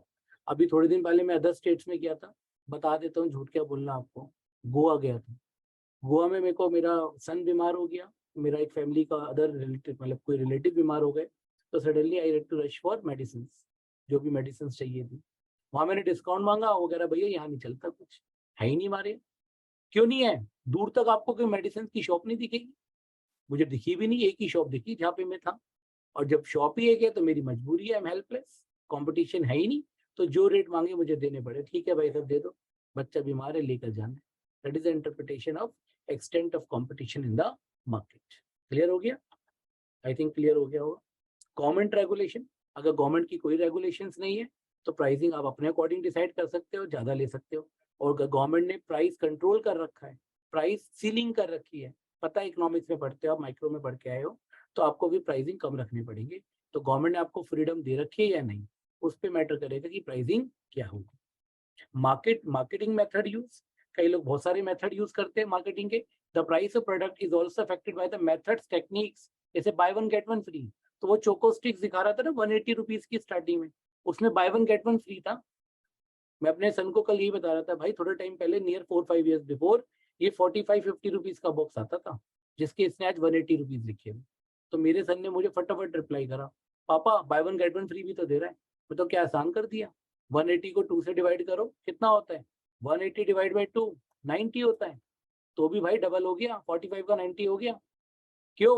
कंपनी के टेक्निक से बेचने के, कि एक के साथ दो बिक जाएंगे तो bye one get one free कर दो, डबल रेट कर दो, माल भी डबल बिक जाएगा, कस्टमर अट्रैक्ट हो जाएगा, एक के साथ एक फ्री मिल रहा है, चलो ले ही ले लेते। तो मार्केटिंग मेथड्स यूज, वो भी प्राइसिंग को डिसाइड करते हैं। कई बड़ी बड़ी कंपनियां, मैंने बताया था गारमेंट्स की है, बाय वन गेट 4 फ्री देती है, एक शर्ट खरीदो 4 फ्री, तो क्या रियलिटी में 4 फ्री दे रही है? एक कंपनी तो बंद हो गई, कुटोन, पंजाब की कंपनी थी, उसका एक बार ऐड आता था, ज्यादा पुराना ऐड नहीं, 7-6 years बिफोर या 7-8 years before, bye one gate 10 free. I am telling you the truth, एक बार मैं पहुंच गया लेने, उस समय एक नॉर्मल शर्ट एवरेज 400-500 रुपए की आती थी स्टैंडर्ड, और मैं लेने पहुंच गया, मेरे को buy one get 4 free, Madhuban Chowk के पास पीतमपुरा में, मुझे अच्छे से याद है अपना एग्जाम्पल। उसको देख के मैं फटाफट इंड्यूस हो, एक के साथ 10 फ्री, यार एक बार तो ट्राई करके आऊंगा, हर रोज चाहिए होती है, स्कूल में जाना है, पढ़ाना है, ये सब करना है। पहुंच गया, एक शर्ट का रेट पड़ा 4475। मैं कहा अच्छा है भाई, शर्ट खरीदू ना खरीदू, एग्जाम्पल तो मिल गया। तो ऑन एवरेज 10 से डिवाइड कर दो, एक शर्ट कितने की पड़ी, 447 समथिंग, तो बात तो इतनी की पड़ गई, कौन सा उसने मुझे सस्ती दे दी। तो ये टेक्निक्स भी आपको हेल्प करती है प्राइसिंग डिसाइड करने में। क्लियर हो गया बच्चों? प्राइस ऑब्जेक्टिव, किसी कंपनी का प्राइसिंग ऑब्जेक्टिव होता है सेल्स मैक्सिमाइजेशन। कोई कंपनी ज्यादा माल बेचना चाहती है तो they will charge lower price, because they are targeting more population. So by reducing price, they will try to sell more. That is sales maximization. और कोई कंपनी कहती नहीं चाहिए, हमें तो प्रॉफिट कमाना है, चाहे दिन में 2 कस्टमर आ जाए, तो their objective is profit maximisation. That will also decide कि आपको प्राइस कौन सा रखना है. कोई कंपनी कह रही है जैसे पीवीआर है कि हमें थिएटर शो भरना है, खाली नहीं जाए एक भी टिकट, तो आपने देखा होगा अलग अलग टाइमिंग पे अलग अलग रेट होते हैं, depending demand supply theory. This is called pricing objective. Clear हो गया? नहीं हो गया? उनको भर के रखना है. और कोई कंपनी कह रही नहीं जी हम तो 250 या 350 की एक ही टिकट रखेंगे, 250 और 350 की एक ही टिकट रखेंगे. ठीक है जी, 350 से कम कोई टिकट नहीं है, चाहे शो खाली चला जाए, चाहे 10 सीट्स खाली चली जाए, चाहे 50 सीट्स खाली चली जाए, तो उनका टारगेट सेल्स मैक्सिमाइजेशन नहीं है, उनका टारगेट प्रॉफिट मैक्सिमाइजेशन. क्लियर हुआ बच्चों? जैसे तनिष्क का शोरूम है, उनके रेट जनरली ज्यादा होते हैं. क्यों? क्योंकि वो कहते हैं कि हमारा ऑब्जेक्टिव प्रॉफिट मैक्सिमाइजेशन है, चाहे 10 कस्टमर आए पर हम वैल्यू क्वालिटी प्रोडक्ट देंगे. थोड़ा एलाइट क्लास को टारगेट करते हैं तो रेट भी ज्यादा होता है. तो प्राइसिंग ऑब्जेक्टिव के लिए मार्केट शेयर, मार्केट में लीड करना है, सर्वाइव करना है, प्रोडक्ट की क्वालिटी पे डिपेंड करना है. अच्छी क्वालिटी का माल बनाओगे तो रेट ज्यादा होगा. ठीक है, बहुत सारे एग्जांपल्स है, डिस्कस करूंगा तो क्लास छोटी पड़ जाएगी, पूरा साल खत्म हो जाएगा. रियल लाइफ देखो, बहुत सारे ऑप्शन है. मैकडी की सॉफ्टी आती है 20 रुपए में आ जाती है. They are targeting bigger population. और कई ऐसी कंपनी है, ठीक है जी, जिनकी एक एक आइसक्रीम जो 200, 300, 400 की आती है. नेचुरल्स, बस्किन, पता नहीं क्या क्या कंपनी है, ज्ञानीज, उनके तो 100, 150 लाइक उसमें आती है. रीजन वो क्वालिटी पे बात कर रहे हैं. ठीक है जी, तो रेट ज्यादा ले रहे हैं. या फिर वो अपने प्रोडक्ट को एक एलाइट प्रोडक्ट की तरह बेचने की कोशिश कर रहे हैं. उनका ऑब्जेक्टिव है प्रॉफिट मैक्सिमाइजेशन. वो चाहते ही नहीं कि ज्यादा कस्टमर आए, वो कह रहे जो भी है अच्छा पैसा लेके देके जाए और अच्छा प्रोडक्ट खरीद के जाए. मैकडी का नॉर्मल प्रोडक्ट है जो उसने बना रखा है 20, 25, 30 रुपीज में आपको वो मिल जाता है. क्लियर हो गया बच्चों? Last question of the class, Choco Limited. सब बोर्ड में आए हुए क्वेश्चन है ऑलमोस्ट, मैंने वही लिए. Choco Limited offer wide variety of chocolate products. एक कंपनी है चोको, बहुत सारे चॉकलेट प्रोडक्ट्स बना रही है. It is in action programme of not selling its product. Just a minute. Company ने एक एक्शन प्लान बनाया है of not selling its product by their genetic name. Company के जेनेटिक नेम से नहीं बेचेंगे, but under different name, Choco Silk Bar, Choco Munchie, Choco Crunchy, etc. For different customer segment, segmentation कर रहे हैं, grading कर रहे हैं. All these names have great popularity, acceptability in the market. As a company policy, the products were offered at reasonable, affordable price. Pricing भी रखा है जिससे कि ज्यादा से ज्यादा पॉपुलेशन टारगेट हो सके. During the festival season company ने एक प्रमोशनल कैंपेन भी चलाया है जिससे रेवेन्यू बढ़ेगा और कम्युनिकेशन ऑब्जेक्टिव भी बढ़ेगा. कंपनी इंट्रोड्यूस करे फ्री गिफ्ट्स, ये खरीदो उसके साथ आपको गिफ्ट भी मिलेंगे. Their own ground sales team deliver the product not only to the departmental stores but also to small shops. हर तरह की शॉप पे बिके, so that all segment of customer can easily get the product. Physical distribution की बात हुई. They also provide information and support service to the customer to ensure repeat sales. Customer को satisfy, communication का बहुत बड़ा role होता है, information. From the viewpoint of the management function, the briefly explain any 4 activities of marketing which the firm will be involved in apart from the above mentioned ones it's already performed. इनके अलावा बताने हैं, इनके अलावा क्या है, इनके अलावा कौन से फंक्शंस है जो आपको बताने हैं. ठीक है, जो डिस्कस हुए देखते हैं बच्चों फटाफट. ठीक है जी, functions of marketing apart from work chocolate limited is already performing. ठीक है जी, ऑलरेडी परफॉर्म कर चुके हैं. उनके अलावा gathering analysing the market information, marketing information को गैदर करना है. गैदरिंग सबको पता है, इंफॉर्मेशन गैदर करनी है. मार्केटिंग इंफॉर्मेशन को गैदर करना है, एनालाइज करना है. क्लियर है बच्चों? This is necessary to identify the needs of the customer, make various decisions for successful marketing of the products and services. This is important for making an analysis of available opportunities, threat as well as strength. आपको पता है SWOT analysis. जब भी हम कोई product launch करते हैं या करने वाले होते हैं, SWOT analysis करते हैं. हम SWOT analysis करते हैं. SWOT analysis का मतलब स्ट्रेंथ, वीकनेस, अपॉर्चुनिटीज, थ्रेट. ये सब चीजों को, स्ट्रेंथ पता मेरी स्ट्रेंथ क्या है, जिस चीज पे मैं वर्क कर सकता हूँ, जो मेरी एक कहते हैं ना कि मेरे अंदर ये खासियत है, स्ट्रेंथ. वीकनेस जिसपे मुझे इंप्रूव करने की जरूरत है. अपॉर्चुनिटीज क्या दिख रहा है फ्यूचर में, क्या क्या अपॉर्चुनिटीज है. थ्रेट, थ्रेट का मतलब वार्निंग, कि अगर मैं ऐसा करूंगा तो मुझे क्या क्या वार्निंग आ सकती है, क्या क्या चैलेंजेस आ सकते हैं. That is gathering and analysing market information. उसके बाद है प्रोडक्ट डिजाइनिंग. आपको याद होगा स्टार्टिंग में मार्केटिंग स्ट्रेटेजीज पूछे. प्रोडक्ट डिजाइनिंग, प्रोडक्ट कैसा बनाएंगे, उसमें क्या क्या इंग्रेडिएंट्स होना चाहिए, उसे कैसे डेवलप करेंगे जिससे ज्यादा से ज्यादा कस्टमर को सेटिस्फाई हो। क्लियर है बच्चों? स्टैंडर्डाइजेशन, स्टैंडर्डाइजेशन मतलब कि भाई प्रोडक्ट के अंदर ये सब चीजें होनी चाहिए, स्टैंडर्ड फिक्स कर लो, जिससे ऐसा ना हो कि पहली बार प्रोडक्शन हो रहा है तो क्वालिटी अलग है, दूसरी बार प्रोडक्शन हो रहा है तो क्वालिटी अलग है। तो ये भी ध्यान रखना।